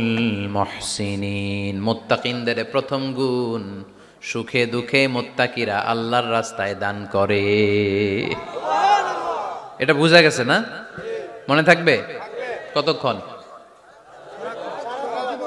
হ্যাঁ কাল কি ভুলা যাবে আজীবন হ্যাঁ আজীবন মনে থাকবে মনের কান দিয়ে শুনতে হবে এই কান না মনেও একটা কান আছে ওই কান দিয়ে শুনলে ভুলবেন না তাহলে মুত্তাকিদের প্রথম বৈশিষ্ট্য যেহেতু আমরা মুত্তাকি হয়ে ফিরে যেতে চাই মুত্তাকিদের প্রথম বৈশিষ্ট্য আমরা জানলাম যারা সুখে দুঃখে কি করে দান করলে বাড়ায় দেয় কে আল্লাহ ধৈর্য রাখলে নতুন কিছু পাওয়া যায় ওটা ছেড়ে দেন ওটা দিয়ে দেন তাহলে নতুন কিছুর ব্যবস্থা করবে কে আল্লাহ তাহলে এটা বুঝে ফেলছেন না হজম হয়েছে হজম এটার হজম করে ফেলেন হয়ে গেছে গা আচ্ছা এবার আল্লাহ বললেন মুত্তাকিনদের 2 নাম্বার বৈশিষ্ট্য ওয়াল কাযিমিনাল গায়যা মুত্তাকি বান্দারা তাদের রাগকে হজম করে রাগ সংবরণ করে ক্রোধকে নিয়ন্ত্রণ করে সুবহানাল্লাহ পড়েন এইবার আসছে কঠিন ওয়াজ এবার একজনকে হুজুর এটাই তো পারি না এটাই তো পারি না এটা পারতে হবে আপনাকে মুত্তাকি হতে চাইলে ওয়াল কাযিমিনাল গায়য মুত্তাকিনরা নিজেদের রাগকে সংবরণ করে রাগ হজম করে রাগের সময় নিজের উপর নিয়ন্ত্রণ রাখে। আমাদের অনেকের অনেক রাগ, এত রাগ, রাগের সময় হিতাহিত জ্ঞান থাকে না। এরকম আছে না নাই? রাগ কিন্তু অনেক ভয়ঙ্কর, জানেন? রাগ বেশি কার কার? লক্ষ্মীপুরের দেখি তো, খাইছে আছে তো দেখি, 3-4 জনের রাগ আছে না? বাকি সব আল্লাহর ওলি। লক্ষ্মীপুরের ঘরে ঘরে রাগ। আচ্ছা, লক্ষ্মীপুরের মানুষ অনেক ভদ্র, শান্তশিষ্ট, রাগ টাগ নাই। হ্যাঁ, বাঙ্গালায় তো এই রাগ ভয়ঙ্কর। এটা রাগ কিন্তু ভয়ঙ্কর। মানুষ যখন রাগ করে তখন তার হিতাহিত জ্ঞান থাকে, কি করে কি বলে সে জানে। পৃথিবীর সবাই আমরা রাগী, কেউ কম কেউ বেশি। এটা ভেরি ন্যাচারাল। আমাদের দেহে একটা হরমোন আছে, অ্যাড্রেনালিন বলে আর কি এটাকে। Adrenaline hormone triggers up your bodies fight response. এটা যখন নিঃসরিত হয় দেহ থেকে, আপনার বডি তখন ফাইট করতে মনে চায়। কোপায়ালামো, মাইরালামো তরে, হোতায়ালামো অক্করে, এরকম একটা অ্যাটিটিউড চলে আসে না? এটা ন্যাচারাল। এই অ্যাড্রেনালিন হরমোন যখন নিঃসরিত হয়, এটা আপনার ফাইট রেসপন্সকে ট্রিগার আপ করে। তখন আপনার দেহ খুব উত্তেজিত, ফাইট করতে মনে চায়, এখনই ধরি ওরে। আছে না নাই?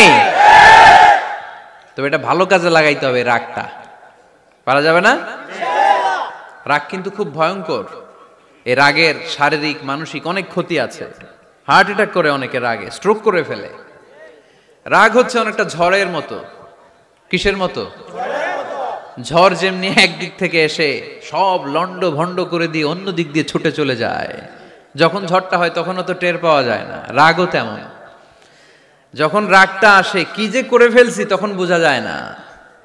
রাগ চলে যাওয়ার পরে, মাথা ঠান্ডা হওয়ার পরে তখন বোঝা যায়, হায় রে, এটা কি করলাম। রাগের সময় দিয়ে দিছে তালাক। রাগের সময় কি করছে? রাগ যখন শেষ তখন কয়, হায় হায় বউ, তুমি তো আমার কৈতরি। মারামারি হয়, সম্পর্কের অবনতি হয়, স্বামী স্ত্রীর সম্পর্কের বিচ্ছেদ ঘটে। বাবা ছেলের সাথে রাগ করে না? বাপে কয় দিমু না তোরে, কিচ্ছু দিমু না। পোলায় কয় দিবা না কে? বাপে কয় দিলাম না। পোলায় কয় মারলাম তোমারে। বাপে কয় তোরে ত্যায্য করলাম। পোলা কয় কোপ দিলাম। আছে না নাই? শুনবেন এরকম বাবা ছেলে হতাহতের ঘটনা, হাজব্যান্ড ওয়াইফ ডিভোর্স পর্যন্ত গড়ায়। বন্ধু বন্ধুর সম্পর্ক নষ্ট হয় এই রাগের কারণে। দেখছেন, আল্লাহ যেখানে যত ফোঁটা দেয়া দরকার ওই জায়গায় অত ফোঁটা দেয়। এটার নাম ইসলাম। এজন্য আল্লাহ বললেন, মুত্তাকিদের 2 নাম্বার গুণ, আল কাযিমিনাল গায়জ। মুত্তাকিনরা রাগকে সংবরণ করে, তারা অল্পতে চটে যায় না, তারা হট টেম্পার্ড না, তারা বুঝে শুনে কাজ করে, নিজের ক্রোধ আর রাগকে সংবরণ করতে জানে। সুবহানাল্লাহ পড়ে। আল্লাহ রাসূল বললেন, লাইসা শাদীদু বিসুরআহ, কুস্তি করে যে অন্যকে শোয়ায় ফেলতে পারে সে শক্তিশালী নয়।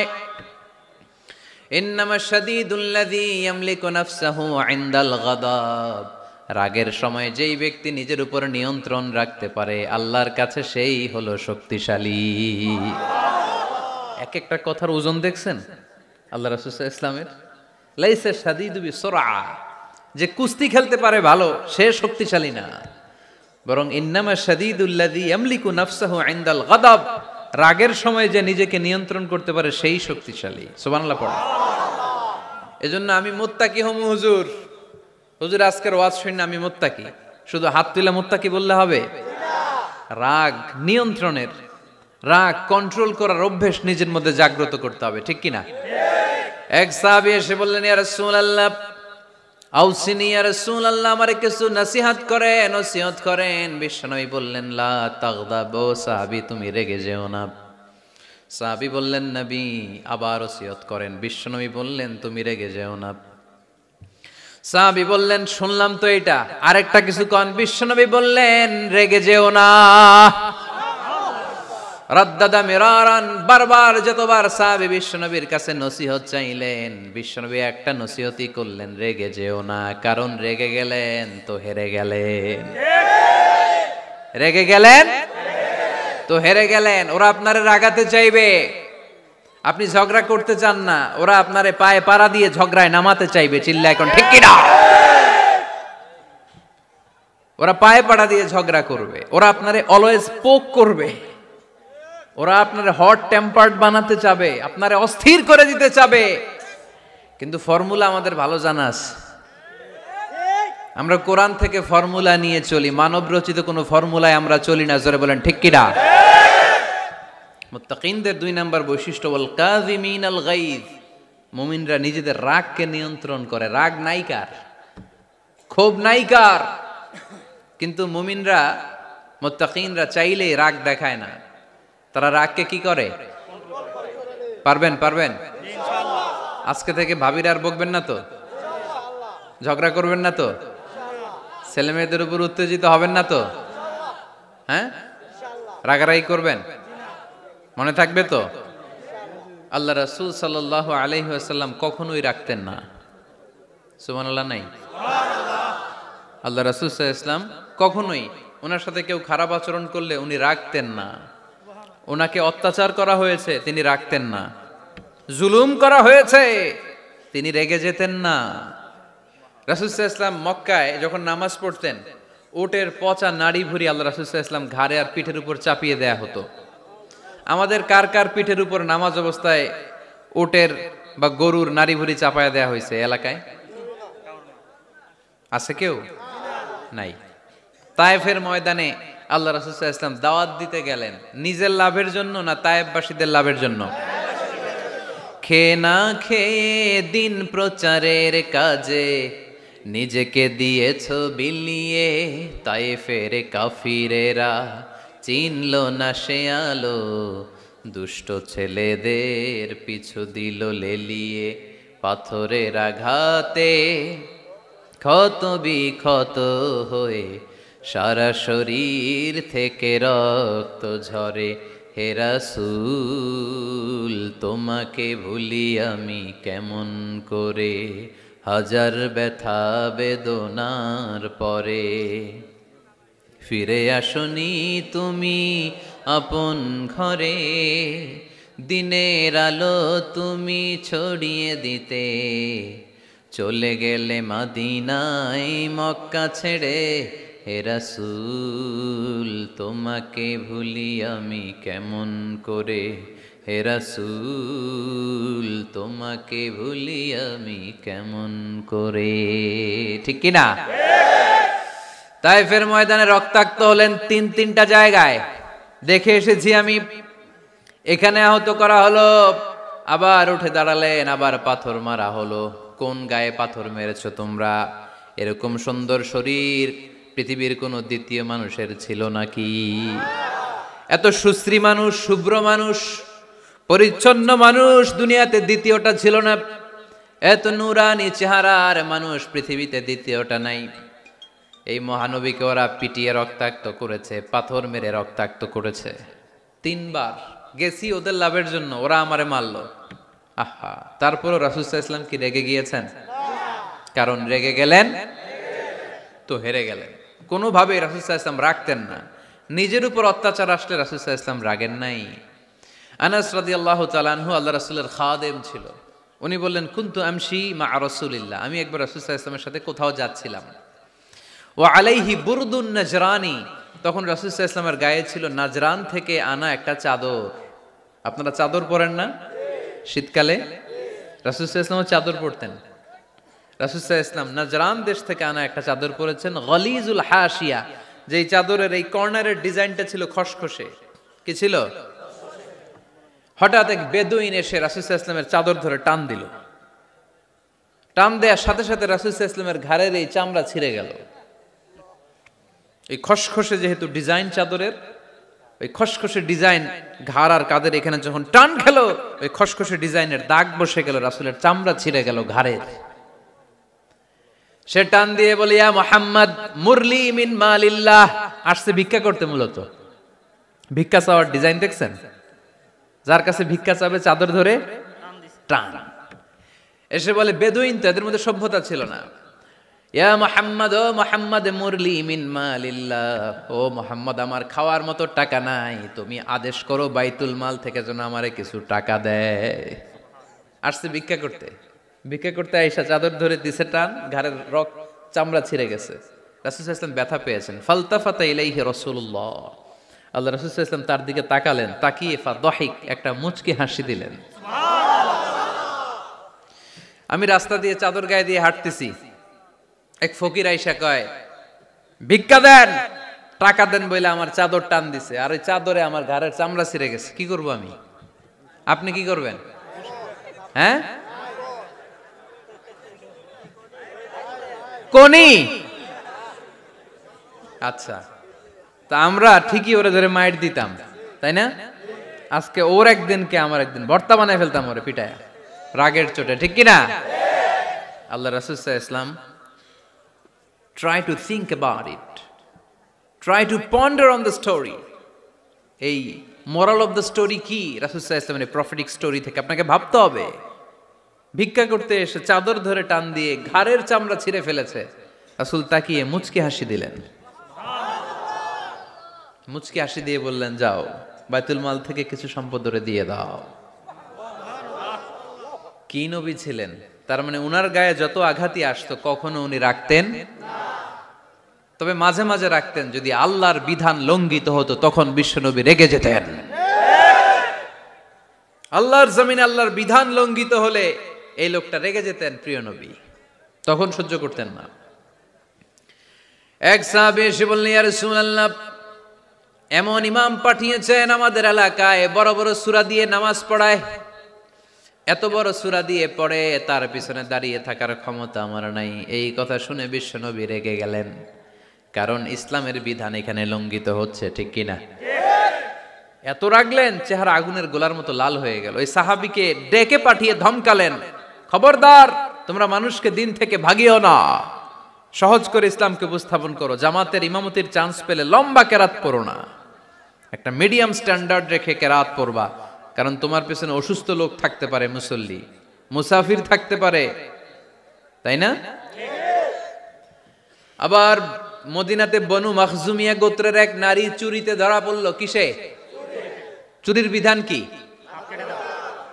السارق والسارقة فاقطعوا أيديهما جزاء بما كسبا نكالا من الله والله عزيز حكيم। চোর বা চুন্নি দামি কোনো জিনিস যদি চুরি করে নেয় তাহলে তার হাত কেটে দাও। If anyone steal something precious from the society, the government should cut down his right hand. Government কাটবে, আপনি কাটেন না। আবার মুরগি একটা চুরি করছে, দইরা রামদা দিয়ে এক কোপ, এরকম করা যাবে না, ওটা গভর্নমেন্ট করবে। তো রাসূল সাল্লাল্লাহু আলাইহি ওয়াসাল্লাম ছিলেন চিফ অফ দা গভর্নমেন্ট, রাসূল সাল্লাল্লাহু আলাইহি ওয়াসাল্লাম ডান হাত কেটে দিবে। কিন্তু যেই মেয়েটা চুরি করছে এলাকার খুব সম্ভ্রান্ত বংশের মেয়ে, অনেক সময় হয় না এমপির মেয়ে, চেয়ারম্যানের মেয়ে, বড় বিজনেস ম্যাগনেটের মেয়ে, ছেলে অন্যায় করে ফেলছে একটা, আছে না নাই?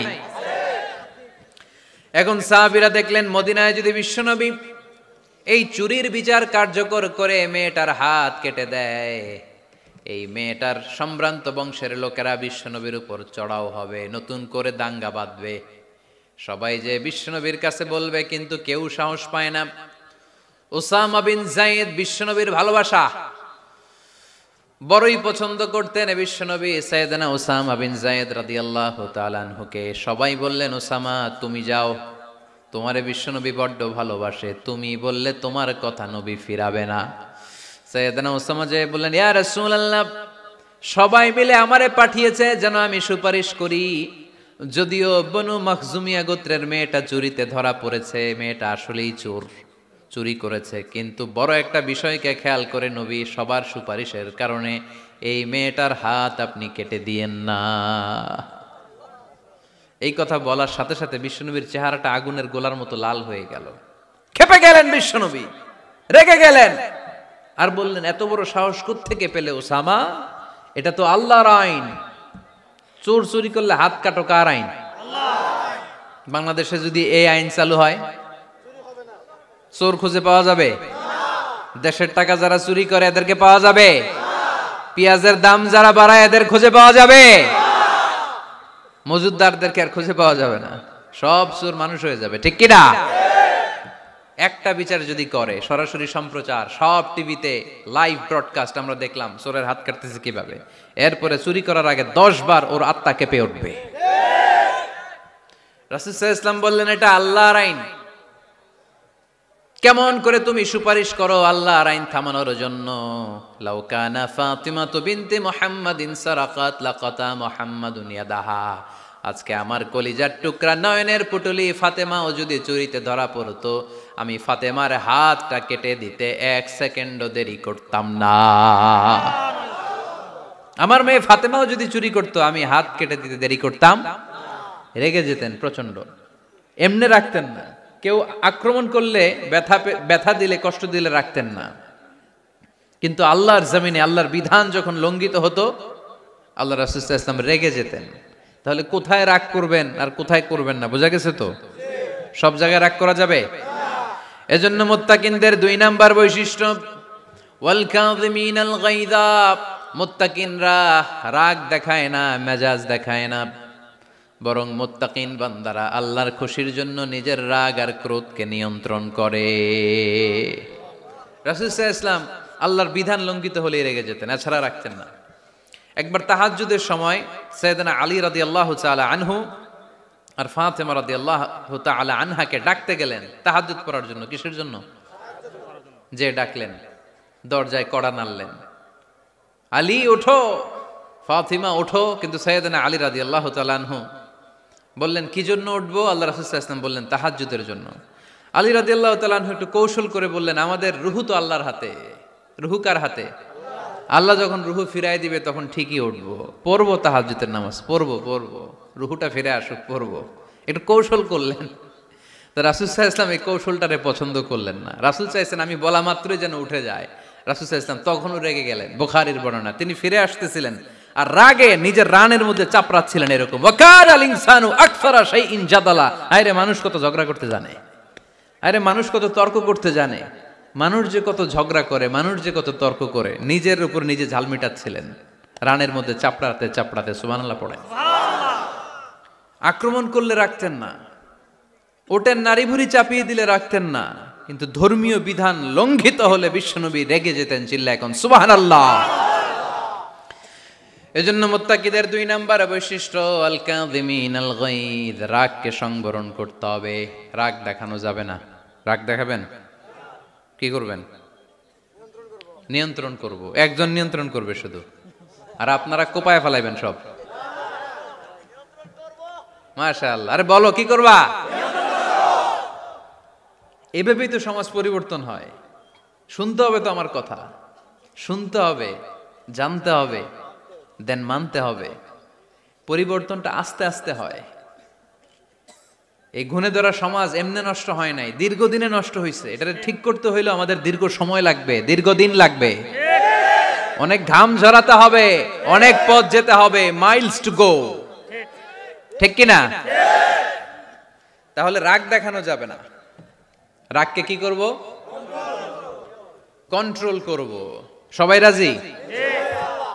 যারা হাত তুলছিলা যে আমার রাগ বেশি, তোমাদের জন্য tips, how to control anger, কিভাবে রাগ কমাতে হয়। আল্লাহ রাসূল সাল্লাল্লাহু আলাইহি ওয়াসাল্লাম এটাও শিখাই দিছে। শুধু হুজুরে কইছে সুবহানাল্লাহ। সুবহানাল্লাহ বললে কি গুনাহ হবে? একবার সুবহানাল্লাহ বললে আকাশের জমিনের মাঝখানে সব ফাঁকা জায়গাটা সওয়াব দিয়ে ওই সওয়াব আল্লাহ আপনার আমলনামায় ঢুকায় দিবে। খুব চালাক এই এলাকার লোকেরা, সওয়াবের কথা শুই না, লাভ শুই না। সুবহানাল্লাহ, লাভ আছে যেখানে আমরা আছি। তো হাউ টু কন্ট্রোল অ্যাঙ্গার, কিভাবে রাগ থামাবো? যেহেতু মুত্তাকিনদের 2 নাম্বার বৈশিষ্ট্য ওয়াল কাযিমিনাল গায়জ, মুত্তাকিদের বৈশিষ্ট্য তারা রাগকে নিয়ন্ত্রণ করে। আল্লাহ রাসূল শিখাই দিলেন, 4টা পদ্ধতি শিখালেন রাগ কমানোর। কয়টা মনে থাকবে? অ্যাপ্লাই করবো এগুলো, দেখবো আজকে থেকে রাগ কমে কিনা। পারা যাবে? 2 সাহাবী বিশ্বনবীর সামনে ঝগড়া লাগলেন। কথা কাটাকাটি, কথার পিঠে কথা, কথার নাম লতা। কথা বলতে বলতে ঝগড়া লাগতে লাগতে এক সাহাবী রেগে মেগে আগুন, মারামারির জন্য উদ্ধত হলেন। বিশ্বনবী দেখলেন ওই সাহাবীর চেহারাটা একেবারে আগুনের গোলার মতো লাল হয়ে গিয়েছে। বিশ্বনবী বললেন, ইন্নী লা আ'লামু কালিমাতান, আমি এমন একটা বাক্য জানি, এই রাগান্বিত সাহাবী যদি এখন এই বাক্যটা পড়া শুরু করে দেয়, তার রাগটারে নিমিষেই ঠান্ডা বানাইয়া দিবে কে? ওই সাহাবী বললেন, ইয়া রাসূলুল্লাহ, কি সেই বাক্য আমারে শিখাইয়া দেন। বিশ্বনবী বললেন, পড়ো, আউযু বিল্লাহি মিনাশ শাইতানির রাজীম। আবার পড়েন, আউযু বিল্লাহি মিনাশ শাইতানির রাজীম। সুবহানাল্লাহ। রাগ কমানোর দোয়া, সহিহ হাদিস। ওই সাহাবী যদি এই বাক্যটা পড়ে তার রাগ কমে যাবে। বাক্যটা হচ্ছে আউযু বিল্লাহি মিনাশ শাইতানির রাজীম, বিতাড়িত শয়তানের কাছ থেকে আল্লাহর কাছে পানাহ চাচ্ছি, প্রোটেকশন চাচ্ছি। বলতে দেরি, রাগ থামতে দেরি হবে না। টিপস নাম্বার 1 মনে থাকবে তো? টিপস নাম্বার 2, বিশ্বনবী বললেন, ইযা গাদিবা আহাদুকুম ফালইয়াসকুত। তোমাদের যখন প্রচন্ড রাগ চলে আসে, বেশি যখন, প্রচন্ড যখন তোমরা রেগে যাও, তখন কথা বন্ধ করে চুপ হয়ে যাও। কি করতে হবে? চুপ, একেবারে চুপ। অনেকে রাগের সময় গড়গড় করে কি যেন বলতে থাকে, আছে না নাই? রাগে গড়গড় করতে থাকে আর কি যেন বলতে থাকে। এই যত বলবেন, যত গালি দিবেন, বলে না গালি দেয় না রাগের সময়, অশ্রাব্য ভাষায় অনেকে গালি গালাজ শুরু করে দেয়, আছে না নাই? না, আসুকুত, ইদা গাদিবা আহাদুকুম ফালিয়াসকুত। আল্লাহ রাসূল সাল্লাল্লাহু আলাইহি ওয়াসাল্লাম বললেন, যখন তোমাদের কেউ প্রচন্ড রেগে যায়, সে তার কথা যেন বন্ধ করে দেয়। চুপ, keep silent, keep quiet, relax, cool. পারবেন? তাহলে প্রথম টিপস কি পড়তে হবে? বাইরে নামক দিয়া পড়েন, আউযু বিল্লাহি মিনাশ শাইতানির রাজীম। এটা হলো 1 নাম্বার টিপস। 2 নাম্বার টিপস, ইযা গাদিবা আহাদুকুম ফালইয়াসকুত। মাশাআল্লাহ, চুপ থাকতে হবে। বেশি রাগ চলে আসলে কি করতে হবে? 3 number tips, lower your action. আপনার অ্যাকশনকে কমায় দেন। কিন্তু আমরা ওই সময় মারি ডাইরেক্ট অ্যাকশন। রাগের সময় আমরা কি করি? আল্লাহ রাসূল বললেন, লোয়ার, মিনিমাইজ ইউর অ্যাকশন। কি বললেন আল্লাহ রাসূল? অ্যাকশন কমাও, কার্যক্রম কমায় দাও। ইযা গাদিবা আহাদুকুম ওয়া হুয়া কাইম ফালিয়াজলিস। দাঁড়ানো অবস্থায় তোমাদের কেউ যদি রেগে যায়, সে যেন বসে পড়ে। ফাইন যাহাবা আনহুল গাদাবু ওয়া ইল্লা ফালিয়াত্তাজি। কেউ যদি দাঁড়ানো অবস্থায় রেগে যায়, সে যেন বসে পড়ে। বসে থাকার পরেও যদি তার রাগ কমতে না চায়, সে যেন শুয়ে পড়ে। তাহলে দাঁড়ানো অবস্থায় রাগ আসলে কি করবেন? বসা অবস্থায় রাগ আসলে, শোয়া অবস্থায় রাগ আসলে চোখ বন্ধ করে ঘুমায় যাবেন। রাগ আসবে আর সুবহানাল্লাহ কইবেন না? কত বড় ফিজিশিয়ান, কত বড় ডাক্তার আল্লাহ রাসূল সাল্লাল্লাহু আলাইহি ওয়াসাল্লাম। সুবহানাল্লাহ পড়েন। কয়টা গেল? কয়টা? 1 নাম্বার কি পড়া? মাশাআল্লাহ। 2 নাম্বার চুপ থাকা। 3 নাম্বার দাঁড়ায় থাকলে বসে যাওয়া, বসা থাকলে পারবেন? পারবেন? 4 নাম্বারটা অনেক মজার টিপস, শুনবেন? আল্লাহ রাসূল সাল্লাল্লাহু আলাইহি ওয়াসাল্লাম বললেন, 4 নাম্বার টিপস শুনো, ইন্নাল গাদাবা মিনাশ শাইতান। নিশ্চয়ই রাগ আসে শয়তান থেকে। ওয়া ইন্নাশ শাইতানা খুলিকা মিনান নার। শয়তান তৈরি আগুন থেকে। ওয়া ইন্নান নারা তুতফাউ বিল মা। আগুন নিবানো হয় পানি দিয়ে। ফাইদা গাদিবা আহাদুকুম ফালিয়াতাওয়াদ্দাহ। তাই কারো যখন রাগ খুব বেড়ে যায়, সে যেন ঠান্ডা পানি দিয়ে ওযু করে। কি সুন্দর টিপস, কি সুন্দর ফিলোসোফার আল্লাহ রাসূল সাল্লাল্লাহু আলাইহি ওয়াসাল্লাম। কত বড় দার্শনিক ছিলেন তিনি। আল গাদাবু মিনাশ শাইতান, কথার সিকোয়েন্স দেখেন, ওজন দেখেন। আল গাদাবু মিনাশ শাইতান, রাগ আসে শয়তানের থেকে। রাগ এনে দেয় কে? শয়তান। ওয়াশ শাইতানু খুলিকা মিনান নার, শয়তান তৈরি কি থেকে? আগুন থেকে। ওয়ান নারু তুতফাউ বিল মা, আগুন নিভাই কি দিয়ে? ফাইদা গাদিবা আহাদুকুম ফালিয়াতাওয়াদ্দা, তাই তোমাদের কেউ যখন রেগে যায় সে যেন পানি দিয়ে ওযু করে নেয়। পারবেন? ওযু করে ফেলবেন ঠান্ডা পানি দিয়ে।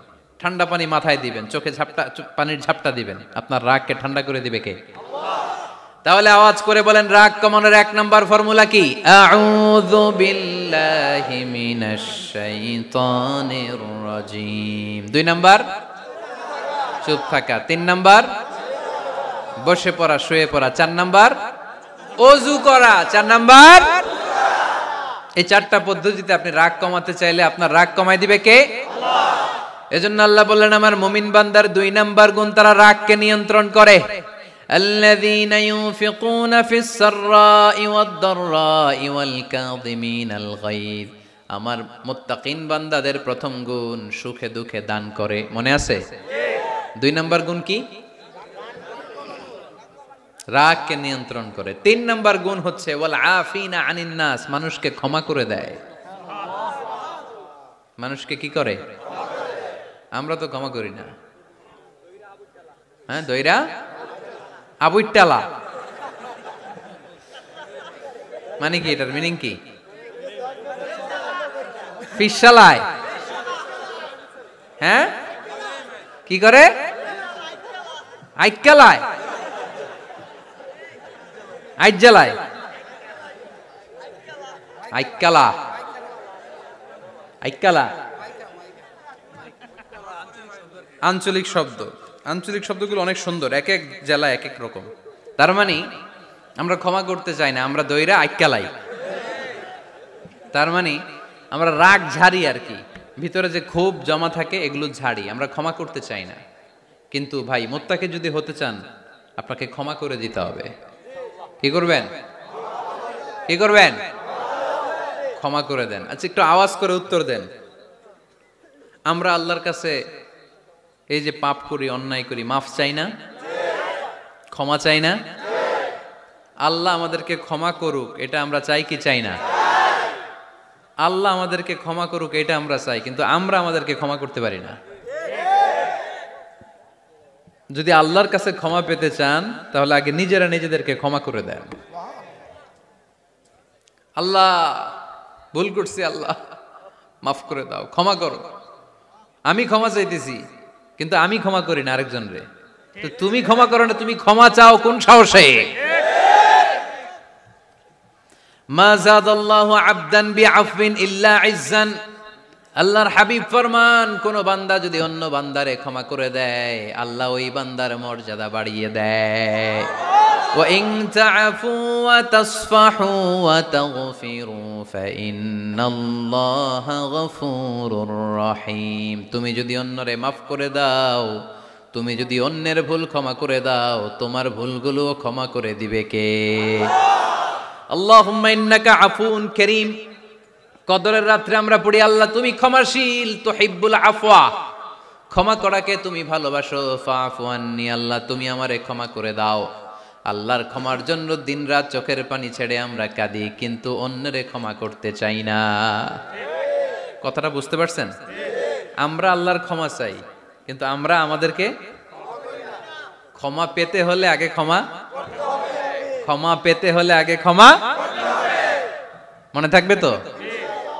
আমরা আসলে অতীতকে বয়ে বেড়াই, অতীতকে ভুলতে চাই না। কোন বছর কে আমারে মারছিল ওইটারে মনে রাখছি। কোন 20 বছর আগে আমারে অপমান করছিল মনে রাখছি, তোরেও আমি অপমান করুম। তুই আমারে মারছিলি, তোরেও মারুম। 20 মনে রাখিস, দেখায় দিমু। তো এই দেখেন, খেয়াল করে দেখেন, 20 বছর আগে কোথায় আমার অপমান করছিল ওইটা আমি ভুলি নাই, মনে রাখা দিছি। তার মানে 20 বছর ধরে এটা জ্বলতেছে এদিকে। ক্ষতি কি আমার না অন্য কারো? এগুলো ভিতরে জ্বলে, প্রতিহিংসার আগুন আপনারে জ্বালিয়ে দিবে। প্রতিশোধ নেয়ার আগুন দিনকে দিন আপনারে জ্বালায়। আপনি যদি একদিন ওরে অপমান করেন, মারেন, ও একদিন জ্বলবে, মরবে, কিন্তু প্রতিদিন আপনি জ্বলবেন। চিল্লা এখন ঠিক কিনা? রাসূল সাল্লাল্লাহু আলাইহি ওয়াসাল্লাম ক্ষমা করে দিতেন। মক্কা বিজয়ের দিন সব কাফির মুশরিক গুলো আল্লাহ রাসূল সাল্লাল্লাহু আলাইহি ওয়াসাল্লামের পায়ের সামনে থার থার করে কাঁপছিল। সবাই ভেবেছে আমরাও যেরকম পাষাণ, মুহাম্মদও মনে হয় তাই করবে, আমাদেরকে এবার কচুকাটা করবে। আল্লাহর রাসূল মক্কার কাফির মুশরিকদের এই দৃশ্য দেখে ঘোষণা দিয়ে দিলেন, ইযহাবু লা তাসরিবা আলাইকুমুল ইয়াউম, আজকে তোমাদের উপর আমার কোনো প্রতিশোধ নাই। ইযহাবু ফাআনতুমুত তালাকা, আমি তোমাদেরকে স্বাধীন করে দিলাম। ঐতিহাসিকরা বিশ্বনবীর এই বিশাল দিল দরিয়া দেখে অবাক হয়েছে। তারা বলতে বাধ্য হয়েছে, in the long history of the world there is no instance of magnanimity and forgiveness which was showed by Muhammad sallallahu when all of his enemies laid under his feet and he forgave them one and all. পৃথিবীর ইতিহাসে ক্ষমার এরকম নজির কোনো মানুষ দেখাতে পারে নাই। যখন তার ঘোর শত্রুরা তার পায়ের সামনে বসে থারথার করে কাঁপছিল, তিনি চাইলেই পিষে মারতে পারতেন, কিন্তু তা না করে তিনি ক্ষমা করে দিয়েছেন। কি করবেন? ওয়ালা আফিনা আনিন নাস, মুত্তাকি বান্দার 3 নাম্বার বৈশিষ্ট্য, মুত্তাকি বান্দারা ক্ষমা করে দেয়। তারা মনের মধ্যে হিংসা, রাগ এগুলো পুষে রাখে না। সুবহানাল্লাহ পড়েন। যারা ক্ষমা করে এরা অনেক ভালো থাকে ভাই, জানেন? আপনি ক্ষমা করে দিলে আপনি শান্তিতে থাকবেন। আপনি যদি আপনার ব্যাড এক্সপেরিয়েন্স, তিক্ত অভিজ্ঞতা, কে আপনারে গালি দিছিল, কষ্ট দিছিল, সবসময় এগুলো বয়ে বেড়ান, it will burn yourself inside. এগুলো আপনার ভিতরে জ্বালায় পড়ে সারখার করে দিবে। আর যদি ভুলে যান, জায়গায় মাফ করে দেন, তাহলে শোধবোধ সব শেষ। আমি আছি শান্তিতে, ঠিক কি না? আমরা শান্তি চাই কি চাই না? আমরা অতীতের এই কষ্ট বুকে নিয়ে আর চলতে চাই? সমাধান একটাই, ক্ষমা করে দেন। স্ট্যামফোর্ড ইউনিভার্সিটি, ক্যালিফোর্নিয়ার স্ট্যামফোর্ড ইউনিভার্সিটির একজন প্রফেসর ফ্রেডরিক লাস্কিন, ওনার একটা আর্টিকেল আমি পড়েছি। ওখানে উনি গবেষণা চালিয়েছেন। অনেক মানুষের মধ্যে গবেষণা চালিয়ে দেখেছেন যে যারা অন্যরা ক্ষমা করতে পারে না, এদের রোগবালাই বেশি, কষ্ট বেশি। আর যারা সহজে ক্ষমা করে দেয়, এরা সবসময় শান্তিতে থাকে। এটা পরীক্ষিত, এটা ওনার একটা রিসার্চ। এরপর আমেরিকাতে একটা স্টেট আছে ম্যাসাচুসেট। এই ম্যাসাচুসেট জেনারেল হসপিটালে একজন পৃথিবী বিখ্যাত সাইকিয়াট্রিস্ট বসে, মনোবিজ্ঞানী, নাম হচ্ছে প্রফেসর হারবার্ট বেনসন। এই হারবার্ট বেনসন উনিও ওনার সব রোগীদেরকে দিয়ে একটা ফর্ম পূরণ করায়। সেখানে উনি কিছু কোশ্চেনার ছুড়ে দেয়, প্রশ্ন করে আর উত্তর নেয়। পরে জরিপ করে উনি দেখতে পেয়েছে ওনার যে সমস্ত রোগীরা মনের ভিতরে রোগ, এই রাগ, এই ক্ষোভ, এই হিংসা বিদ্বেষ এগুলো অন্তরে পুষে রেখেছে, এদের স্ট্রোক করার এবং হার্ট অ্যাটাক করার রেটিংটা বেশি। এরা মেন্টাল স্ট্রেসে ভোগে বেশি। আর যারা সহজে ক্ষমা করে দেয়, মাফ করে দেয়, এদের মধ্যে এই রোগ বালাই নাই। যেরকম সুবহানাল্লাহ।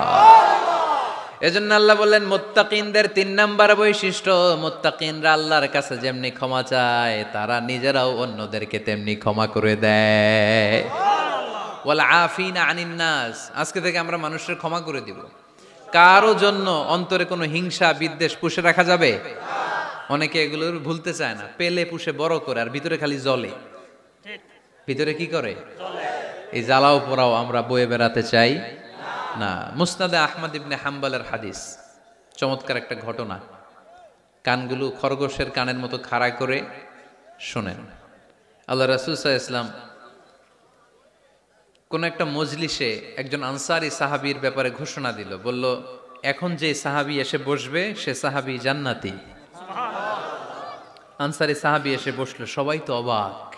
আমাদের কারো ব্যাপারে বিশ্বনবী এই কথা বলল না, এই আনসারী সাহাবী জান্নাতি। আবার কয়েকদিন পরে আরেকটা মজলিসে বিশ্বনবী আবার ঘোষণা দিলেন, এই মুহূর্তে এমন একজন সাহাবী এসে এইখানে বসবে, এই সাহাবীটা জান্নাতি। সবাই খেয়াল করে দেখলো, আগের মজলিসে যেই লোকটাকে বিশ্বনবী জান্নাতি বলে ঘোষণা দিয়েছে, আজকেও ওই সাহাবী এসে ওই জায়গায় বসেছে। তৃতীয় দিন আবার বিশ্বনবী বললেন, এখন একজন সাহাবী এখানে এসে বসবে, সে জান্নাতি। সবাই খেয়াল করে দেখলো ওই সাহাবীটাই আবার এসে বসেছে। সবাই অবাক, কি আজীব, কি আছে এই সাহাবীর মধ্যে, যে সাহাবীর ব্যাপারে খুদ বিশ্বনবী 3 বার ঘোষণা দিলেন যে সে জান্নাতি। সবচেয়ে বেশি অবাক হয়েছিলেন সাইয়েদনা আব্দুল্লাহ ইবনে আমর ইবনে আস। মনে মনে ভাবলেন এটা তো চারটেখানে কোনো কথা না, বিশ্বনবীর অ্যানাউন্সমেন্ট। দুনিয়ার বুকে বিশ্বনবী 3 বার এই আনসারী সাহাবীকে জান্নাতি বলে ঘোষণা দিয়েছে, নিশ্চয়ই এই সাহাবীর এমন বিশেষ কোনো আমল আছে, এমন বিশেষত্ব আছে যেটা আমাদের মধ্যে নাই। যেমন করেই হোক এই সাহাবীর ভেতরের সব খবর আমার জানতে হবে। সাইয়েদনা আব্দুল্লাহ ইবনে আমর ইবনে আস একবার পরিকল্পনা করে ওই সাহাবীর বাড়িতে চলে গেলেন, যে বললেন, ভাই আমার আব্বার সাথে কয়েকদিন ধরে ঝগড়া, আমার ঘরে থাকতে মন চাচ্ছে না, তোমার বাসায় মেহমান হয়ে এসেছি, যদি তুমি অনুমতি দাও তোমার বাড়িতে 3 দিন মেহমান হয়ে আমি থাকতে চাই। কখন এই আনসারী সাহাবী কি করে, 1 দিন 2 দিন 3 দিন পর্যন্ত ফলো করার পরে সাইয়েদনা আব্দুল্লাহ ইবনে আমর ইবনে আস এমন কোন বিশেষ আমল এই সাহাবীর মধ্যে খুঁজে পায় নাই।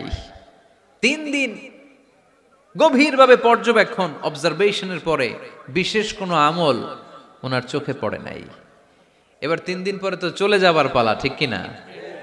এবার তিনি সোজা সাপটা আনসারী সাহাবীর কাছে যে ভিতরের কথা খুলে বলে ফেললেন। বললেন, ও ভাই, আসলে আমার বাবার সাথে এমন বড় কোনো ঝগড়া আমার হয় নাই যে কারণে বাড়ি থেকে বের হয়ে তোমার মেহমান আমার হওয়া লাগবে। আমি বিশেষ এক উদ্দেশ্যে এসেছি। কি উদ্দেশ্য?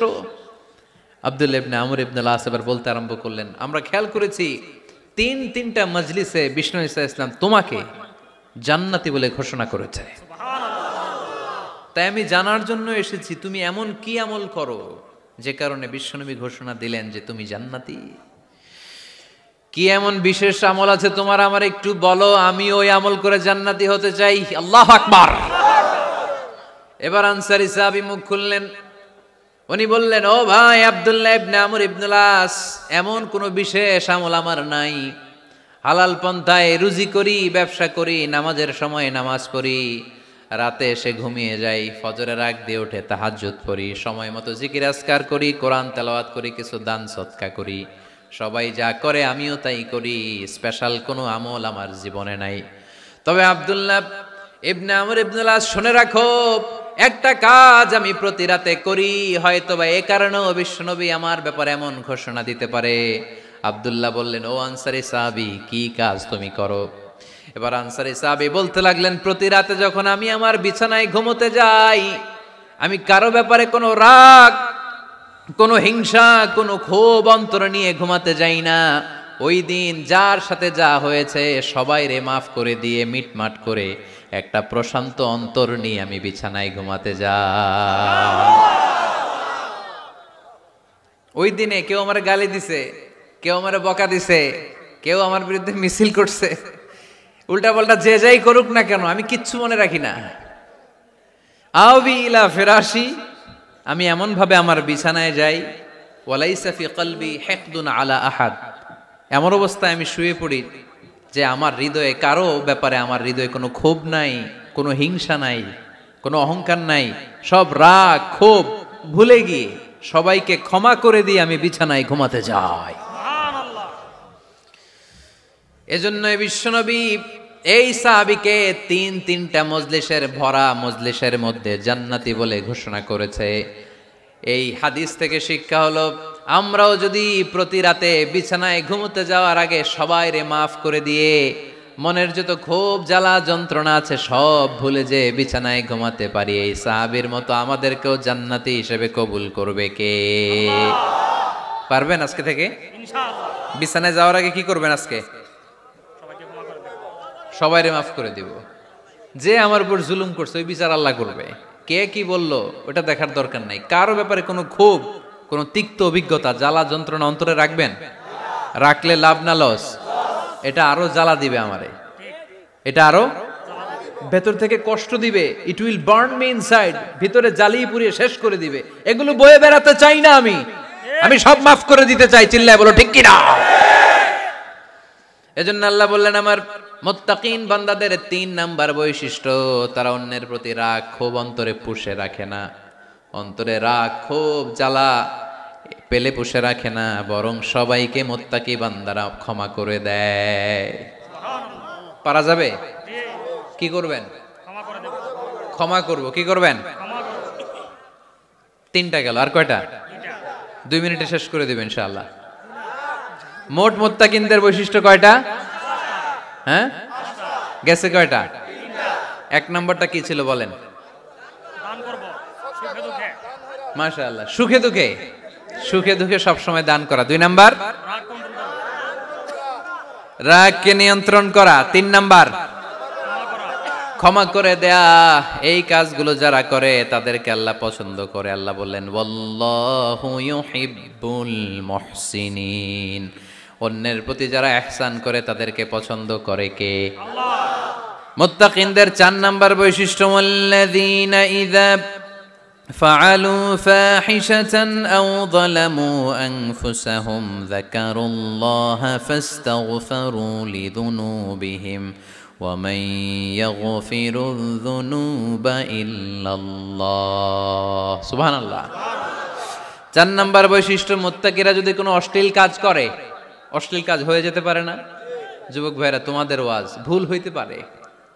ভুল করে পরকীয়ায় জড়ায় গেছো, বিবাহ বহির্ভূত সম্পর্কে জড়ায় গেছো, খারাপ সম্পর্কে জড়ায় গেছে কেউ, অশ্লীল কাজ করে ফেলছে, ব্লু ফিল্ম দেখে ফেলছে, নিজের উপর নিজে জুলুম করে ফেলছে, ক্ষমার দরজা মনে হয় বন্ধ। হ্যাঁ, খোলা আছে না নাই? আল্লাহ বললেন আল্লাযীনা ইযা ফাআলু ফাহিশাতান আও যালামু আনফুসাহুম। মুত্তাকিনরা যেহেতু মানুষ, ভুল তাদের হতেই পারে, ভুলের ঊর্ধ্বে কেউ না, ঠিক কি না?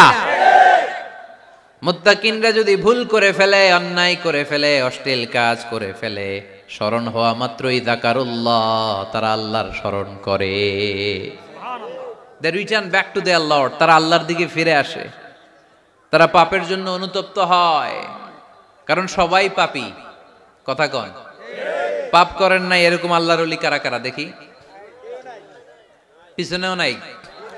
পৃথিবী না জানুক আমি তো জানি, পৃথিবী না জানুক আমি তো জানি, আমি কি পাপ করেছি হায়।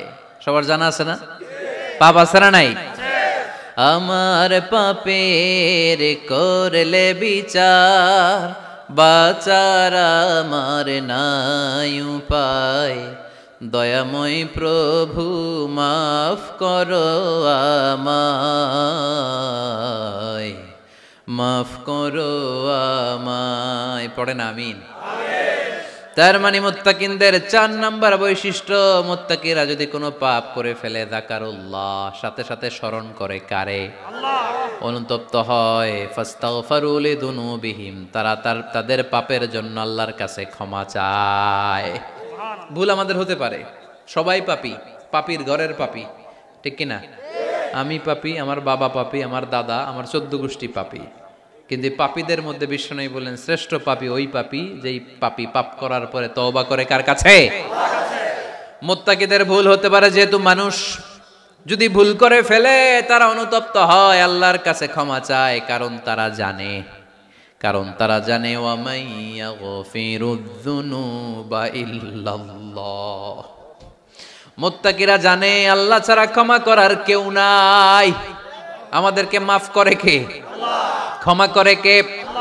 যদি ভুল হয়ে যায়, অন্যায় হয়ে যায়, পাপ হয়ে যায়, চোখের পানি ছেড়ে দিয়ে আল্লাহরে ডেকে বলেন, আল্লাহ আমি ছাড়া তোমার গোলামের অভাব নাই, আমি ছাড়া তোমার বান্দার অভাব নাই, আমি ছাড়া তোমার অনেক বান্দা, কিন্তু তুমি ছাড়া আমার কোনো রব নাই। আমি ছাড়া তোমার বান্দা বান্দির অভাব দুনিয়ার বুকে নাই, কিন্তু তুমি ছাড়া আমার দ্বিতীয় কোনো রব আছে নাকি? দুনিয়ার বুকে কারো কাছে যদি কোনো জিনিস নিয়ে যাই, ফিরিয়ে দিলে আরেকজনের কাছে যাওয়া যায় কি যায় না? কারো কাছে কিছু চাইলাম দিল না, অন্যের কাছে যে চাওয়া যায় কি যায় না? কিন্তু আল্লাহর কাছে যখন ক্ষমা চাই, আল্লাহ যদি আমাদেরকে ফিরিয়ে দেয়, অন্য কারো কাছে যে চাওয়ার সুযোগ আছে নাকি? কারণ আমাদের রব একজন, সেজদা দেয় একজন রে, চিল্লায় বলতে হবে তিনি কে। ومن يغفر الذنوب إلا الله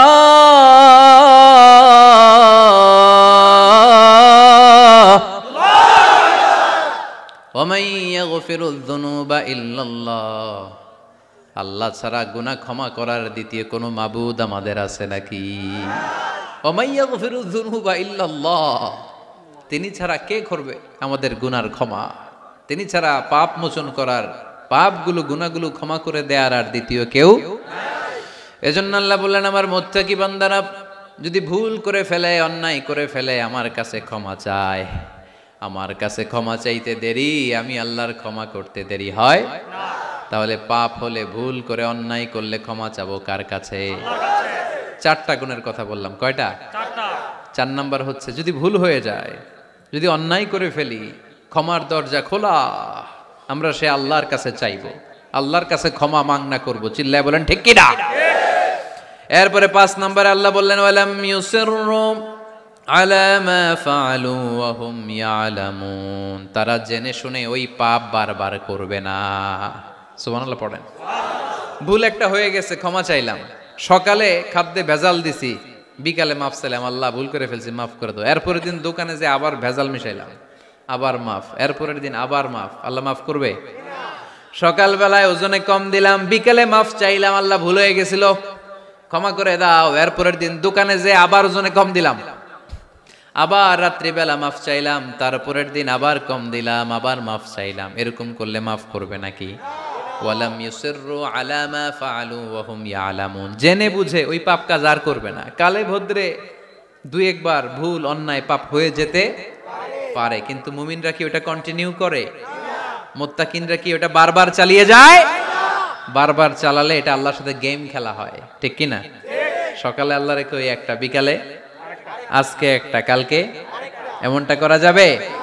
এজন্য আল্লাহ বললেন, আমার মুত্তাকি বান্দাদের 5 নম্বরে বৈশিষ্ট্য হলো ওয়ালাম ইউসিররু আলা মা ফাআলু ওয়া হুম ইয়ালামুন।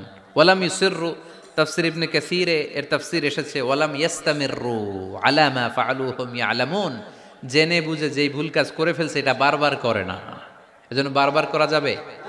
মাফ চাওয়ার পরে ওই কাজ আর করব আমরা? এই 5টা কাজ যদি করি তাহলে মুত্তাকিদের কাতারে আমাদেরকে উঠায় দিবে কে? এজন্য আল্লাহ বললেন, উলাইকা জাযাউহুম মাগফিরাতুম মির রাব্বিহিম ওয়া জান্নাতুন তাজরি মিন তাহতিহাল আনহারু খালিদিনা ফিহা ওয়া নি'মা আজরুল আমিলিন।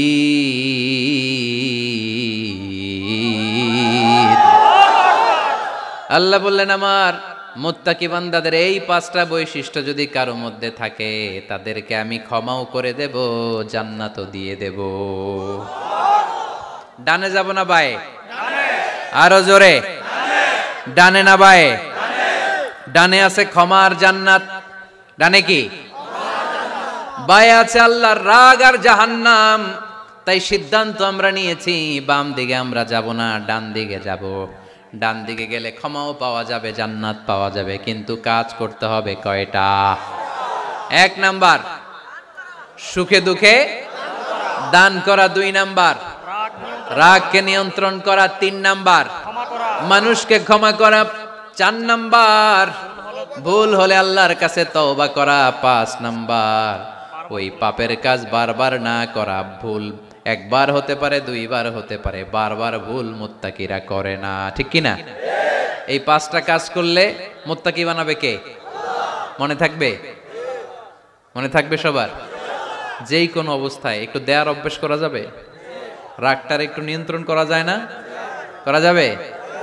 আর অন্যের ব্যাপারে কোনো ক্ষোভ, হিংসা, বিদ্বেষ নিয়ে আমরা রাতে ঘুমোতে যেতে চাই না, ভুলে গেলাম আমরা সব।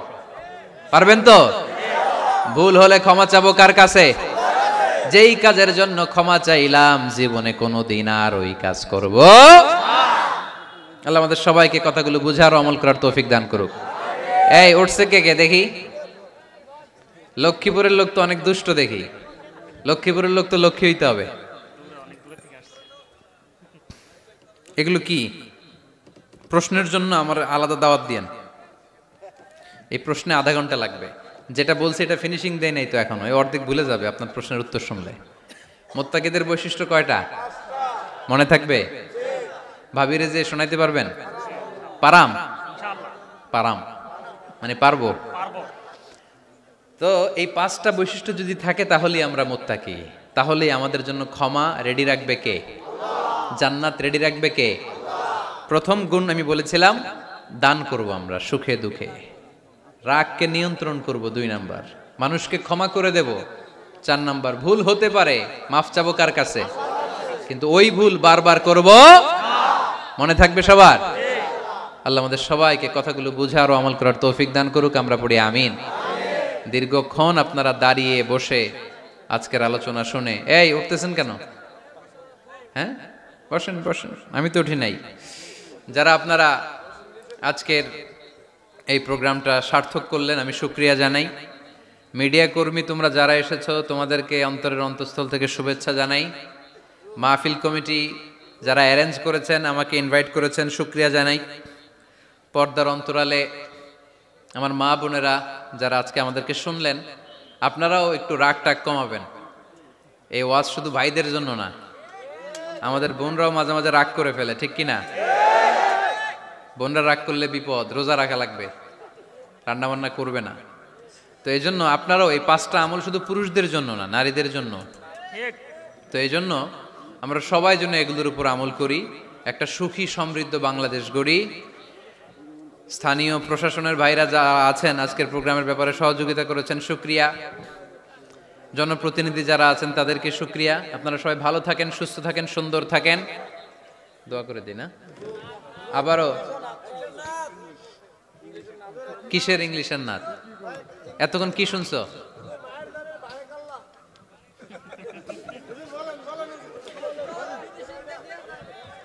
ফিনিশিংটা দিয়া যান।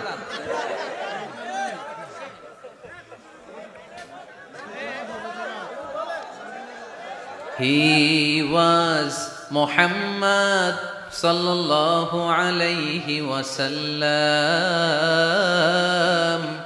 Muhammad, mercy upon mankind, teacher of all mankind, Abul Qasim, Ya Habibi, Ya Muhammad, Ya Shafi'i, Ya Muhammad, خير خلق الله محمد، يا مصطفى يا إمام المرسلين، يا مصطفى يا شفيع العالمين.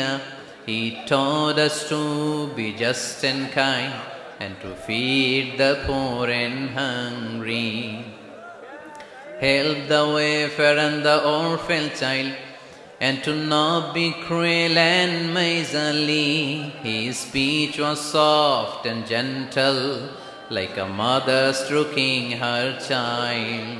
His mercy and compassion were most radiant when he smiled. Was Muhammad sallallahu alayhi wasallam. Muhammad, mercy upon mankind, teacher of all mankind, Abul Qasim, Ya Habibi, Ya Muhammad, Ya Shafi'i, Ya Muhammad, khayru khalqillahi.